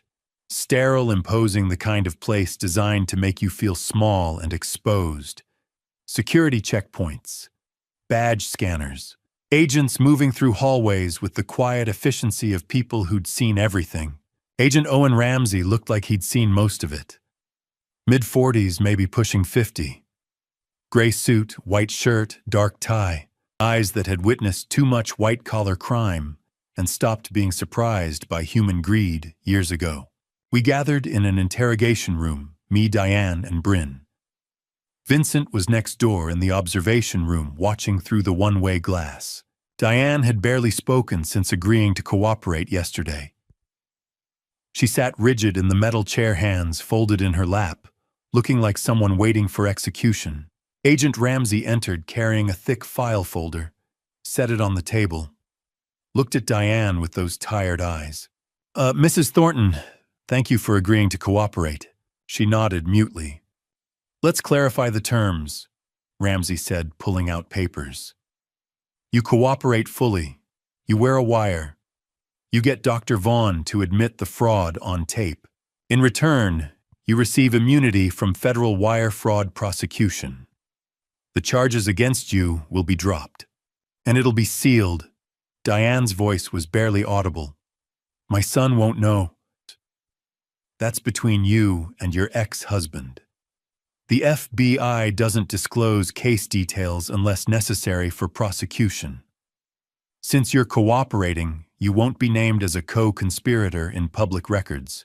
You'll be listed as a witness, not a defendant. She looked at me. You'll keep it from Evan. For now, I said. The kid doesn't need details. He knows we're divorcing because of your affair. That's enough. She flinched but didn't argue. Ramsey opened the file folder. Let's talk about Dr. Preston Vaughn's other victims. He spread photos across the table.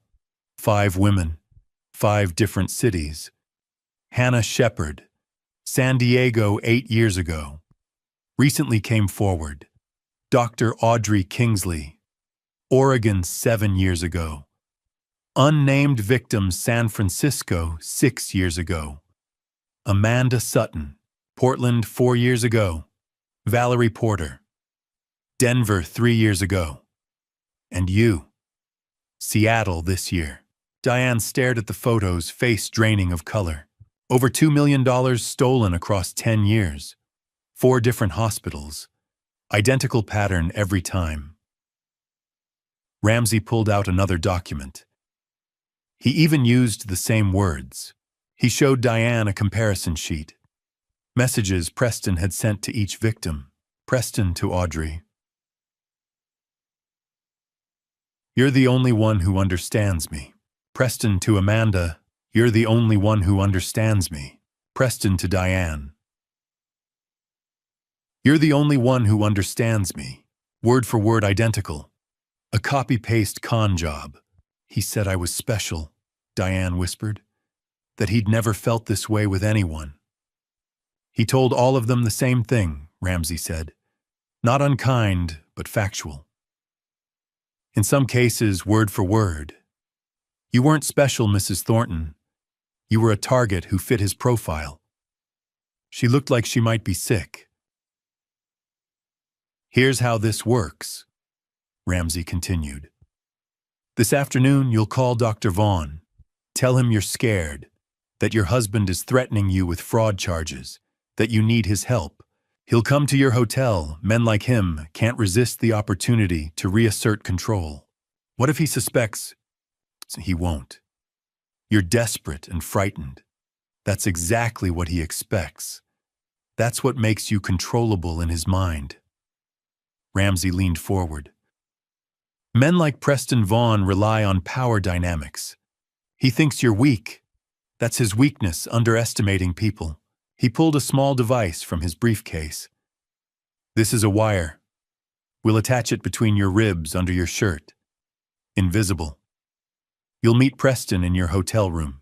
FBI agents will be in the adjacent room monitoring everything. Your job is simple. Get him talking about the LLC, the money, his pattern. He'll incriminate himself if he thinks you're still on his side. Diane's hands were shaking. What do I say? The truth. That you're terrified. That you don't know what to do. Ask him for advice. He'll give it, and in doing so, he'll admit to everything. Ramsey slid a phone across the table. Clean phone, untraceable. Call him now. Arrange the meeting. Diane picked it up with trembling fingers. Looked at me one more time. I nodded. She dialed, hit speaker. 4 rings, then Preston's voice irritated. I told you not to call me. Preston, please. Diane's voice broke perfectly. Genuine fear mixed with performance. I need help. Caleb's threatening me with fraud charges. The FBI. I don't know what to do anymore. I'm so scared. Silence. I could almost hear him calculating on the other end. Where are you? Hotel near the hospital. Preston, I don't know how to send me the address. I'll come by this afternoon. A pause. But Diane, this is the last time. You need to get your situation under control. I will. I promise. Just please help me figure out what to do. 3 p.m. Don't call me again until then. Click. Diane set the phone down, hands still shaking. He's coming. Good. Ramsey stood. Let's get you wired. After the briefing outside in the FBI parking garage, Bryn pulled me aside. You know this might not work, she said quietly. Preston's smart. He might not say anything incriminating. He will, I said. His arrogance will bury him. He thinks Diane's weak. He thinks she'll crumble. He has no idea she's already cooperating. And if he doesn't incriminate himself, I looked back at the FBI building. Then we have Audrey's testimony, Amanda's, Valerie's, and Diane's immunity means she'll testify too. Preston Vaughn is finished either way. But today just determines how quickly. Bryn studied me for a moment, nodded. Then let's make sure it's quick. That afternoon at 2:50 p.m., I sat in room 316 watching a video monitor. On the screen, Diane paced back and forth in room 314, her hands shaking. She'd been in there alone for 10 minutes, waiting. Agent Ramsey stood beside me, one hand on his earpiece, his voice barely a whisper into his mic. "Remember what we discussed, Mrs. Thornton? Let him talk. Don't push. Just listen." On the screen, Diane nodded. She looked exhausted. The red dress from the gala was long gone. Today she wore jeans and a plain sweater. Her hair was pulled back. No makeup. She looked like someone who hadn't slept in weeks. Vincent stood behind me, arms crossed. Bryn was beside him, taking notes on her tablet. None of us spoke. At 2:55 p.m., there was a knock on the door of room 314. Diane jumped. Her hand went to her ribs where the recording device sat hidden beneath her sweater. Then she walked to the door and opened it. Preston Vaughn stepped inside. He wore surgical scrubs under a jacket he must have come straight from the hospital. His expression was cold, impatient. "This better be important, Diane. I've got surgery in 2 hours." Diane closed the door behind him. Her voice was small, frightened. "Caleb knows everything." Preston's jaw tightened. He glanced around the room as if checking for cameras. Then he turned back to her. "What do you mean, everything? He knows about us. He knows about the money. He showed me files, photos. He says you've done this before." "He's lying." "To other women? In Portland, San Francisco, Denver?" Preston's face darkened. He stepped closer to Diane, his voice dropping. "Your husband is fabricating stories because he's angry. That's what bitter men do when they lose." Diane shook her head. She was crying now. "He froze our accounts, Preston. He filed for separation. He says I helped you steal money, that I signed documents. It was a legitimate business investment. That made me part of a fraud scheme." Preston grabbed her arm. Not hard, but firm enough to make her flinch. "Listen to me.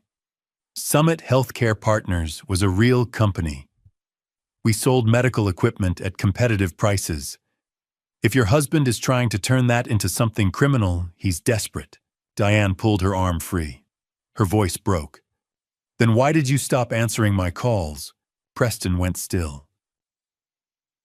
"Why did you tell me you loved me, and then disappear the second Caleb confronted you at the gala?" "I needed time to think."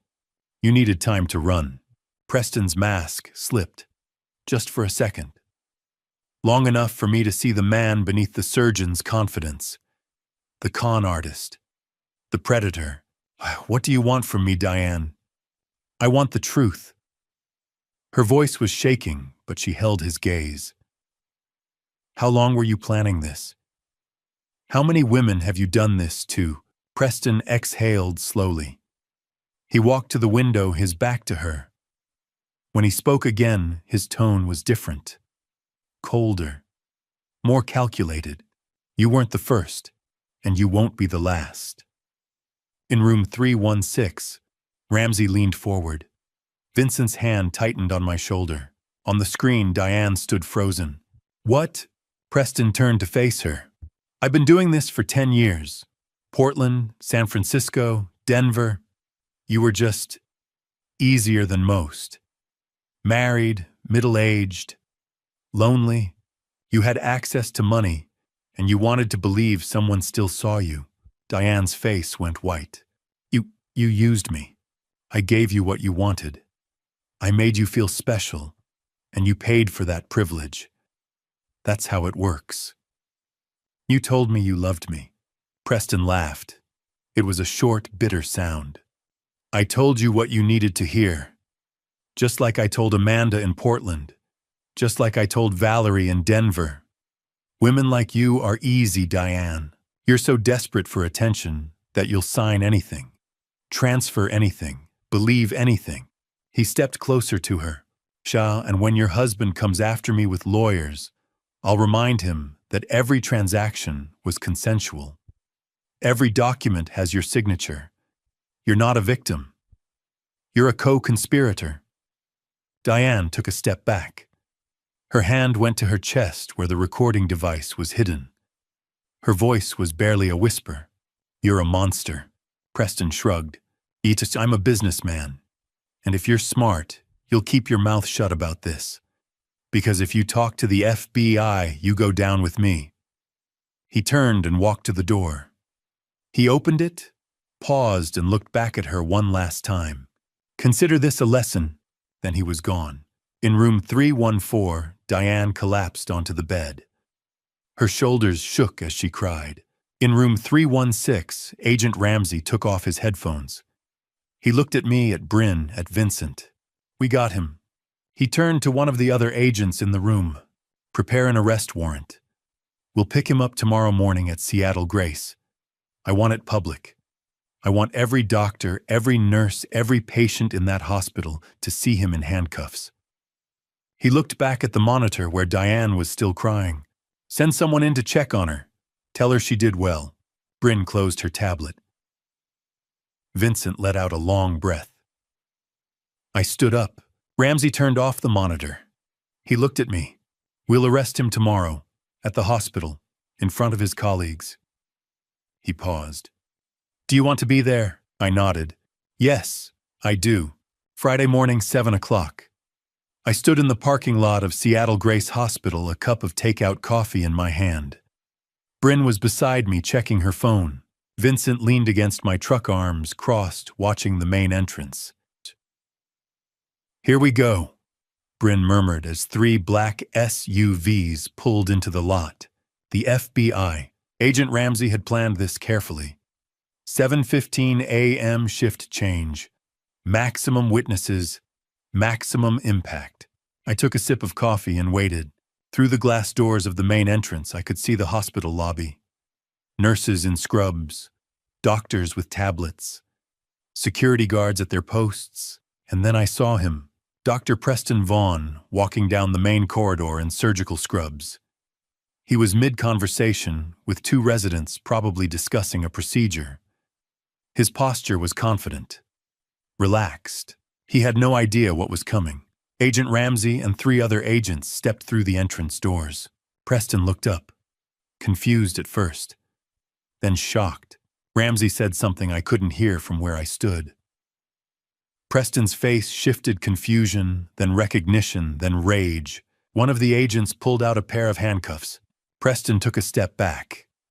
His mouth moved, probably denying everything, demanding to speak to his lawyer. But Ramsey didn't hesitate.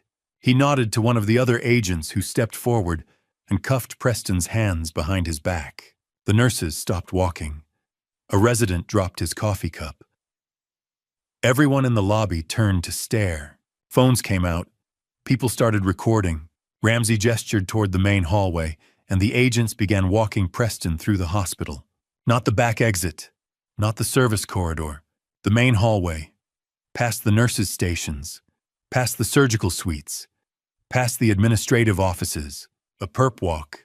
Preston, still in his surgical scrubs, still wearing his hospital ID badge, handcuffed and escorted by federal agents, through the hospital where he'd worked for 2 years. I watched through the glass as they walked him past his colleagues, past the people who'd trusted him, past the administrators who'd hired him. His face was red, his jaw clenched, but he kept his eyes down. The agents reached the main entrance and pushed open the doors. Preston stepped outside into the morning sunlight. And then he saw me. I was standing beside my truck 50 feet away, coffee cup raised in a mock salute. Even from that distance, I saw the moment he recognized me, saw the hatred flare in his eyes. I didn't smile, didn't say anything, just held his gaze. Bryn glanced at me. "You're vindictive. I'm thorough." The agents led Preston toward one of the SUVs. That's when the news vans arrived, 3 of them pulling into the lot with cameras already rolling. The FBI had tipped them off.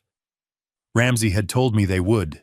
Reporters jumped out, microphones in hand. "Dr. Vaughn, are the charges true? How many victims were there?" Did Seattle Grace know about the fraud? Preston said nothing. just ducked his head as the agents opened the back door of the SUV and guided him inside. The door slammed. The SUV pulled away. By noon, every doctor, nurse, and administrator in Seattle's medical community would know. By evening, it would be on the regional news. My phone buzzed. A text from Audrey Kingsley. I just saw the news. Thank you. After 4 years, there's finally justice. I typed back, he won't be able to hurt anyone else. That's what matters. Another message came through. From Diane, I'm sorry for everything. I stared at it for a moment. Then I deleted it without replying. My phone rang. I glanced at the screen. William Prescott, CEO of Seattle Grace Hospital, I answered. Thornton, Mr. Thornton. His voice was formal, careful. I wanted to personally apologize. We had no knowledge of Dr. Vaughn's activities outside the hospital. I appreciate that. Your contracts with us remain intact. In fact, we'd like to discuss expanding our partnership. I kept my voice professional. I'll have my office reach out next week. Thank you, and again our deepest apologies. He hung up. The hospital was protecting itself, distancing from Preston. Smart. Vincent pushed off from my truck. Coffee? I nodded. We walked 3 blocks to a small cafe, the kind with mismatched chairs and local art on the walls. A TV mounted above the counter was tuned to the local news. Breaking news this morning, a prominent Seattle surgeon has been arrested on federal wire fraud charges. Dr. Preston Vaughn, a cardiac surgeon at Seattle Grace Hospital, is accused of defrauding multiple women over the course of a decade. Bryn ordered a latte. Vincent got black coffee. I just wanted to sit. We found a table by the window. On the TV, footage of Preston being led out of the hospital played on loop. Bryn sipped her latte. He'll be out on bail by tonight, but the damage is done. Vincent nodded. The medical board will suspend his license pending trial. I leaned back in my chair. Ramsey said the trial will be in 3 to 4 months. Audrey, Amanda, Valerie, Diane, they'll all testify. He's looking at 15 to 20 years, Bryn said. On the TV, a reporter stood outside Seattle Grace recounting Preston's history. The victims, the pattern, the fake LLCs. Vincent looked at me. How do you feel? I thought about it. 25 years of marriage gone. A brother I'd never known existed. A son who wasn't mine biologically, but was mine in every way that mattered. A wife who'd lied about everything. A surgeon who'd conned us both, now facing federal prison. I feel like I can finally breathe, I said. And I meant it. Preston was under arrest. Diane was cooperating. The divorce would be finalized soon. The house, the business, the money, all of it would stay with me. In a few weeks, Evan would come home for Thanksgiving, and I'd have to decide when to tell him the truth. Not if, when. But today justice had been served. Vincent raised his coffee cup. To consequences, Bryn and I clinked our cups against his. On the TV above the counter, the news anchor moved on to the next story. But the image of Preston in handcuffs being led through the hospital, in his surgical scrubs, stayed in my mind. That was the image that would define him now. Not the brilliant surgeon, not the charming doctor, the con artist, the criminal, the man who'd finally been caught. I took a sip of my coffee and watched the morning light filter through the cafe window. For the first time in 5 weeks, I felt something close to peace. 2.5 weeks had passed since Preston's arrest. The paperwork was processed. Diane had cooperated with the FBI and the fraud charges against her were dropped in exchange for testimony. On Monday, October 28th, we met for divorce mediation. Bryn walked beside me into the office, neutral walls, bland art, a conference table built for endings. Diane was already seated with her court-appointed attorney, Heather Moss. I barely recognized her. No designer clothes, minimal makeup, hair pulled back. The confident woman from the gala was gone. In her place sat someone exhausted. defeated. She glanced at me briefly, then looked away. Dr. Julia Kenwood, the mediator, sat at the head of the table, efficient, detached. We're here to finalize the dissolution of the marriage between Caleb and Diane Thornton. Married 25 years. One adult child. Mr. Thornton is represented by Bryn Whitmore. Mrs. Thornton by Heather Moss. She opened her folder. Ms. Whitmore, present the proposed terms. Bryn slid our documents forward. The marital home, valued at $800,000, transfers entirely to Mr. Thornton. The mortgage included an infidelity clause drafted by Mr. Thornton's father. In the event of adultery, full ownership remains with the wronged party. Heather blinked. She hadn't known. Retirement accounts total $1.4 million. $1.2 million remains with Mr. Thornton. Mrs. Thornton retains her 401k valued at $200,000. The construction business valued at $500,000 remains solely with Mr. Thornton. No alimony requested or offered based on adultery and financial fraud. Heather leaned forward. This settlement is extremely one-sided. Mrs. Thornton contributed to this marriage for 25 years. Bryn's tone sharpened.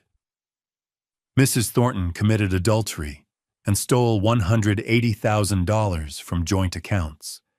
She also concealed the true paternity of their son. She avoided criminal prosecution only because of federal cooperation. Diane flinched. Dr. Kenwood turned to her. Do you contest the proposed settlement? Diane finally looked at me. Her eyes were hollow. No, I don't contest it. Her voice was barely audible. Caleb is right. About everything. I destroyed our marriage. I lied. I stole. I threw away 25 years because... She let out a brittle laugh. Because of a con artist who never cared about me. Heather touched her arm. Diane, it's true. I was selfish. I wanted to feel desired, important. And I destroyed what actually mattered. She faced me. I'm sorry, Caleb. I know that fixes nothing. But I am sorry. Acknowledged, I said. Bryn cleared her throat. One additional matter. The paternity clause. Heather frowned. Paternity clause. Evan is not Mr. Thornton's biological son. Mrs. Thornton knew from the beginning and chose not to disclose it. Mr. Thornton discovered this during divorce proceedings. Diane began crying quietly. Heather looked between us.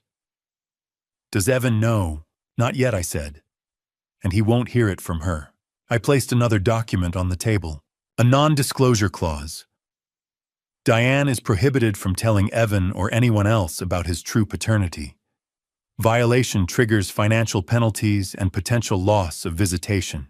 Heather shifted uneasily. You intend to enforce silence about paternity. I'm protecting my son. He's 20. Senior year of college.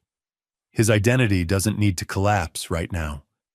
He'll learn the truth eventually, on my timeline. Diane's voice trembled. When? After graduation. When he's ready. Will I be there? I haven't decided.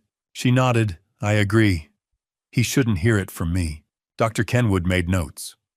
All terms agreed. Bryn and Heather confirmed. Then sign. It took 15 minutes. Diane's signature shook.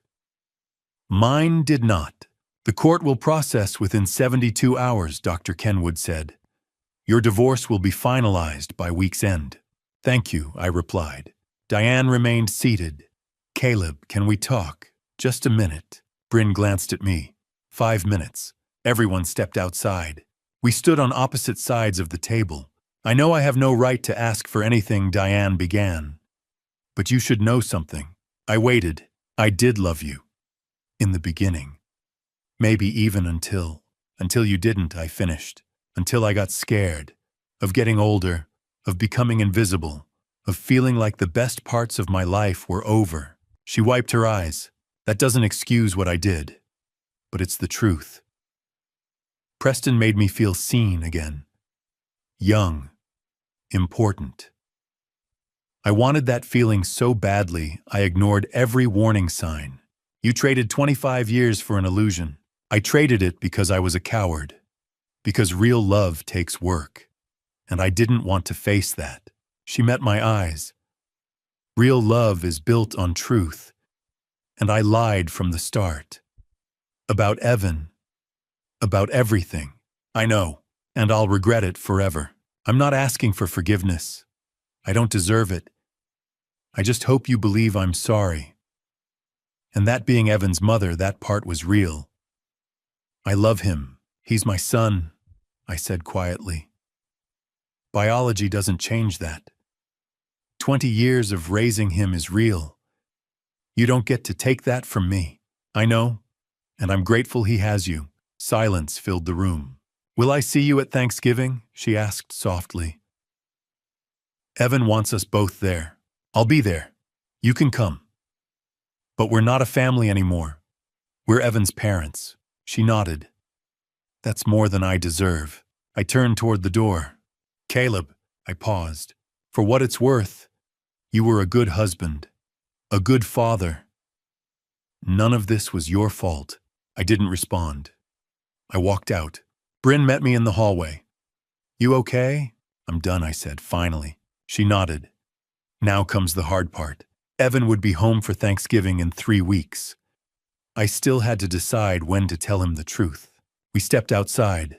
The Seattle sky was gray rain threatening. I climbed into my truck and sat for a moment. 2.5 weeks earlier, I'd watched Preston Vaughn led away in handcuffs through the hospital where he'd built his reputation. Exposed. Today, I'd signed the papers ending my marriage. In 72 hours, Diane Thornton would be my ex-wife, and I would be free. Free from lies, free from pretending, free from carrying someone else's deception. I pulled out of the lot and headed home, to the house that was now entirely mine, to a life I hadn't planned but was ready to rebuild. Rain began as I crossed the bridge. Steady, cleansing. For the first time in 7 weeks, I could finally breathe. Wednesday afternoon, November 27th, I stood at the kitchen window, watching my son's truck pull into the driveway. Evan stepped out. My son, whatever the DNA test said, shouldered his duffel bag and walked toward the front door. He looked good, healthy, happy, completely unaware that his world was about to shift. Not yet, I reminded myself. Not today. The front door burst open with his usual energy. Dad. He dropped the bag and pulled me into a hug. God, it's good to be home. I held him tight. It's good to have you home. I meant it. Evan pulled back, looking around. Where's Mom? She's staying somewhere else. You'll see her tomorrow at Thanksgiving dinner. His face fell. So it really happened. The divorce. The papers were finalized 3 weeks ago. I'm sorry. Evan dropped onto the couch. Damn. I knew it was coming, but it's still weird to hear it out loud. I sat across from him. I know this isn't easy. Was it because of Mom's affair, that guy at the hospital? Partly. There were other factors too. Like what? This was the moment. I could tell him everything. About the DNA, about Diane's 25-year lie, about Preston's fraud, all of it. But I looked at Evan, 20 years old, home for the holiday, already processing his parents' divorce, and I realized, not yet. Not now. Like the fact that your mom and I wanted different things. Sometimes people grow apart. It's not anyone's fault. It was someone's fault. But this was a kind lie. Evan studied me. Are you okay? I mean, really okay. I'm getting there. The last few months have been rough, but I'm managing. If you need to talk, I know, thank you. I leaned forward. But right now, I need you to focus on school. Finish strong. Graduate. Don't let our problems become your problems. You're still my dad. Your problems are my problems. I appreciate that. But Evan, I chose my words carefully. I'm your father and I love you. Nothing will ever change that. Remember that. No matter what happens. No matter what you might hear later. Evan looked confused by the intensity. I know, Dad. Why are you talking like something else is about to happen? because life is complicated, and sometimes the truth is messy. But through all of it, one thing stays constant: you're my son, and I love you. Yeah, okay. He accepted it even if he didn't fully understand. Oh, there's someone else you should meet. Who? Your Uncle Vincent. Evan blinked. What uncle? I explained. Vincent was my half-brother from our father's affair before I was born. We'd found each other during the divorce. It was a long story. I'd explain it all later. Evan shook his head.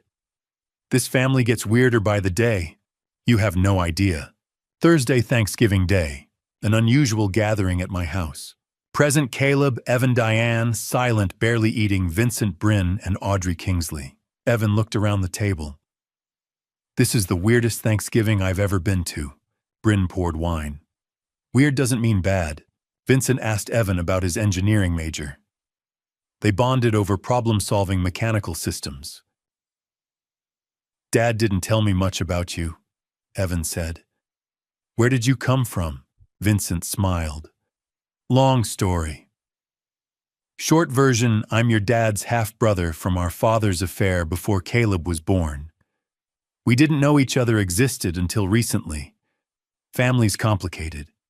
No kidding, Evan noticed Audrey. How do you know my dad? Audrey answered carefully. Through some shared circumstances. Your father helped me resolve some legal issues with my ex-husband. He was incredibly kind, a sanitized version. Evan didn't need to know the Preston connection. Your father is a good man, one of the best I've ever met. Evan smiled. He's pretty great. I raised my glass. To new beginnings. To truth, even when it's painful. To family in all its forms. To the fact that we're all still standing. To standing, Bryn echoed. To family, Vincent added. Even Diane quietly raised her glass. For the first time in months, I felt something like peace. Later that evening, Evan and I stood on the back porch. Seattle rain was falling. So, you want to tell me what's really going on? There's something you're not telling me. About Mom, about the divorce, about why you keep saying, I'll always be your father, like it's being questioned. I faced the moment of truth again. I could tell him now. Should tell him.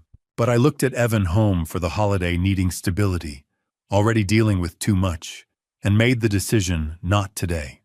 You're right. There are things I haven't told you. About your mother and me.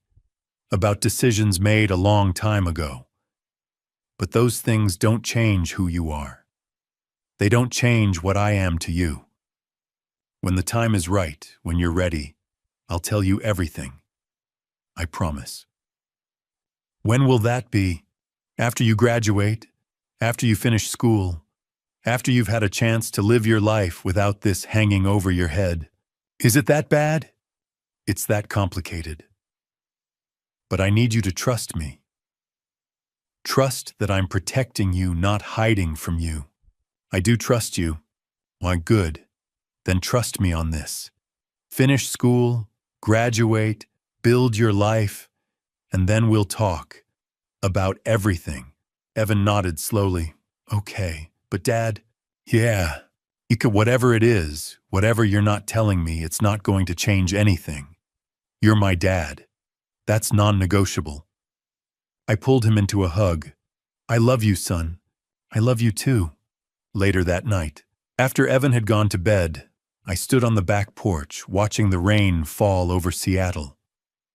Vincent joined me with 2 beers. You decided not to tell him, he said. It wasn't a question. Not yet. He's got enough to process. Parents divorced, new uncle life-changing. He doesn't need the paternity truth on top of that. When are you going to tell him? After he graduates, in the next 6 months. When he's ready. Vincent nodded. Wise or cowardly? Sometimes they're the same thing. I laughed despite myself. Thanks for the support. That's what brothers are for, Vincent said. And somehow standing there with the brother I'd never known I had, protecting the son who wasn't mine biologically, but was mine in every way that mattered. I felt more like a father than I ever had before. The rain fell steady. The house behind us was warm. My son was home safe, loved. The truth would come, eventually. But tonight, this moment, this fragile, imperfect, reconstructed family was enough. Vincent raised his beer. To complicated truths, I clinked my bottle against his. To protecting what matters. We drank in silence, two brothers watching the rain, each of us carrying secrets, both of us learning what it meant to be family. Inside, Evan slept in his childhood bedroom, unaware that in 6 months, everything he knew about himself would change. But for tonight, he was just a college kid home for Thanksgiving, and I was just his father, and that was the only truth that mattered. 3 months after Thanksgiving, on a gray afternoon in late February, I stood with Vincent at our father's grave, setting down flowers we'd chosen together. "You think he knew," Vincent asked, "that we'd end up here like this, Dad?" I shook my head. He was too busy running from his mistakes to imagine us making peace with them. Vincent rested his hand on the headstone. "Thanks for being a terrible father. It brought us together." I laughed softly. "That's one way to look at it. The only way. If he'd been honest, we probably never would have met. So, thanks, I guess." We stood in silence, then walked away side by side. 5 months had passed since the parking garage video changed everything. The divorce was finalized in November. The house was mine. The business was mine. My life felt like mine again. Vincent had become a steady presence: weekly dinners, Seahawks games, occasional help reviewing subcontractors.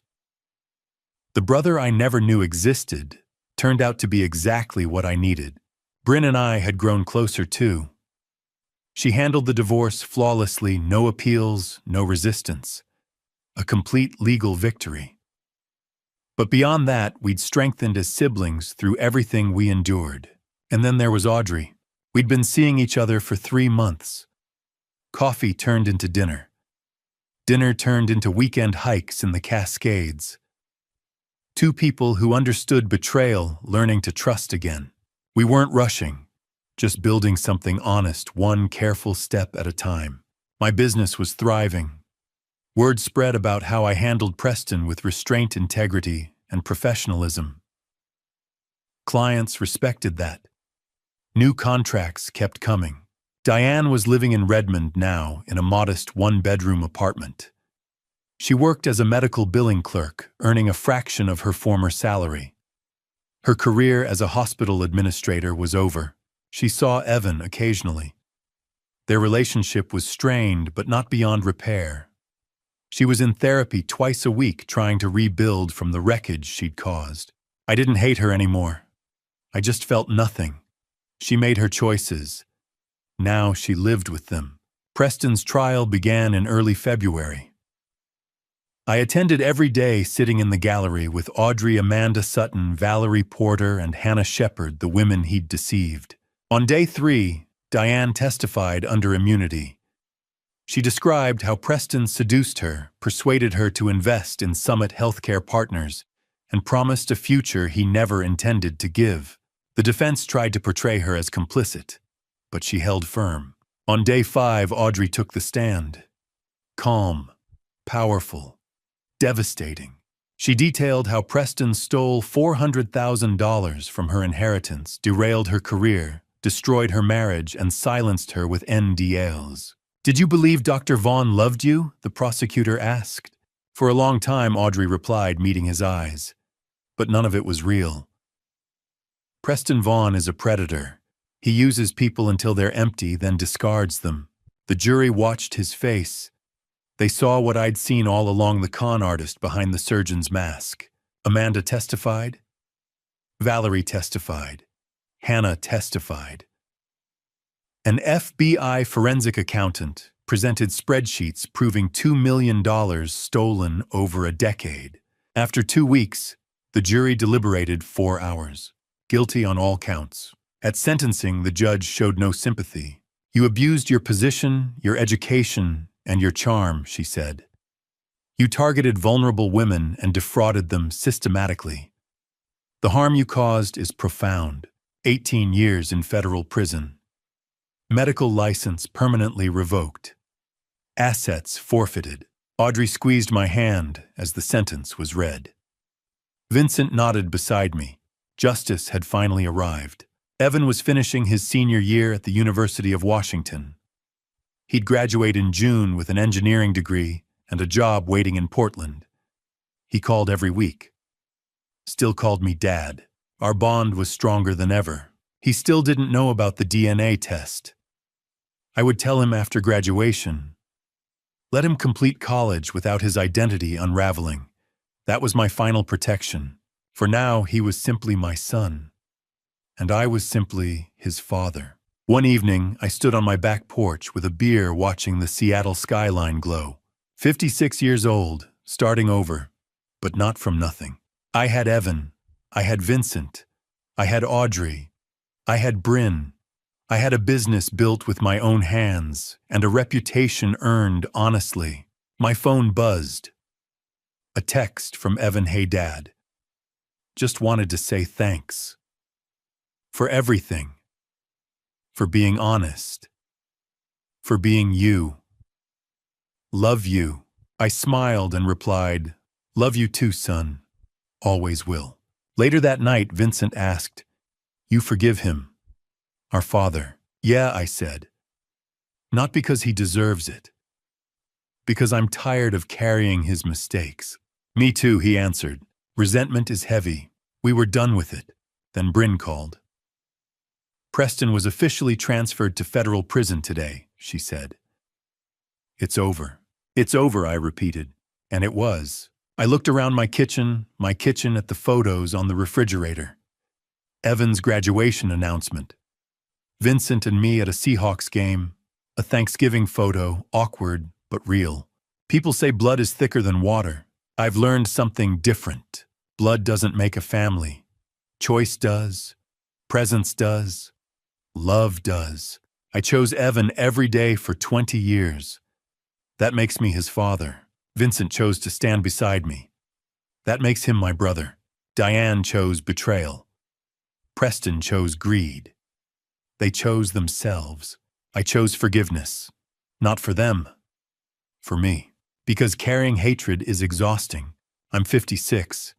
I have a son who loves me. A brother I didn't know I needed. A woman who understands my scars. A thriving business. A sister who fought for me. Most people spend their lives searching for family. I found mine in a parking garage. Life is strange that way. The family you choose can be stronger than the one you're born into. And the love you build is worth more than the love you're given. I'm Caleb Thornton, and I'm finally free. And to you, listening to this family story, remember this betrayal doesn't just destroy marriages. It shatters identities, rewrites histories, and forces you to question everything you thought was true. But here's what I learned through all of it. First, dad revenge isn't about destroying the people who hurt you. Real dad revenge is about protecting what matters most. Your children, your integrity, your future. I could have burned Diane's life to the ground. I could have told Evan everything the moment I found out. But dad revenge, true revenge, is choosing restraint when rage would be easier. It's choosing your son's well-being over your own wounded pride. Second, this family story taught me that family isn't defined by DNA. It's defined by who shows up. Who stands beside you when everything falls apart. Vincent, a stranger 6 months ago, became my brother. Not because we share blood, but because he chose to protect me. That's what family stories are really about, the people who choose you when they don't have to. Third, God puts people in your path for a reason. I'm not a perfect Christian, but I believe Vincent finding me in that parking garage wasn't random. It was providence. When my family story was falling apart, God was already writing a new chapter I couldn't see yet. Here's my advice. Don't be like me.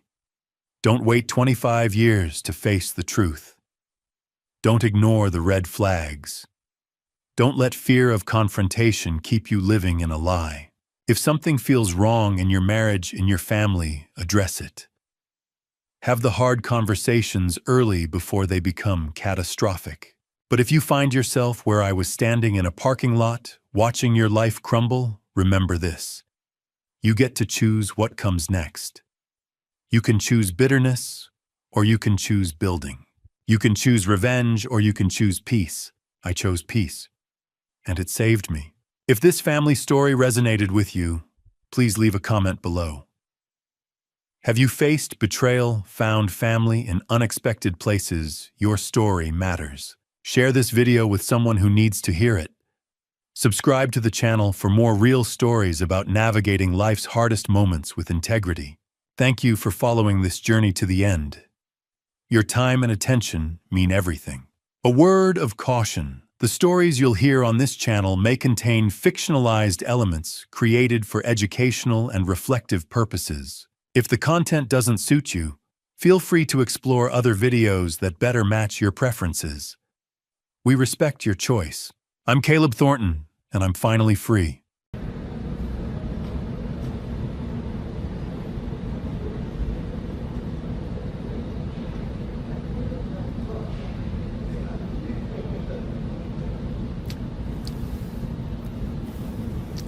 아이 배불러.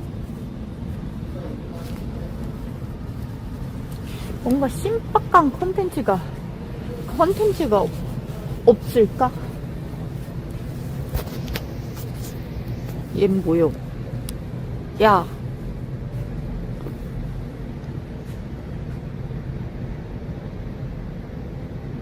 피노키오? 와, 발 존나 크네 이 새끼. 다리는 개 얇고.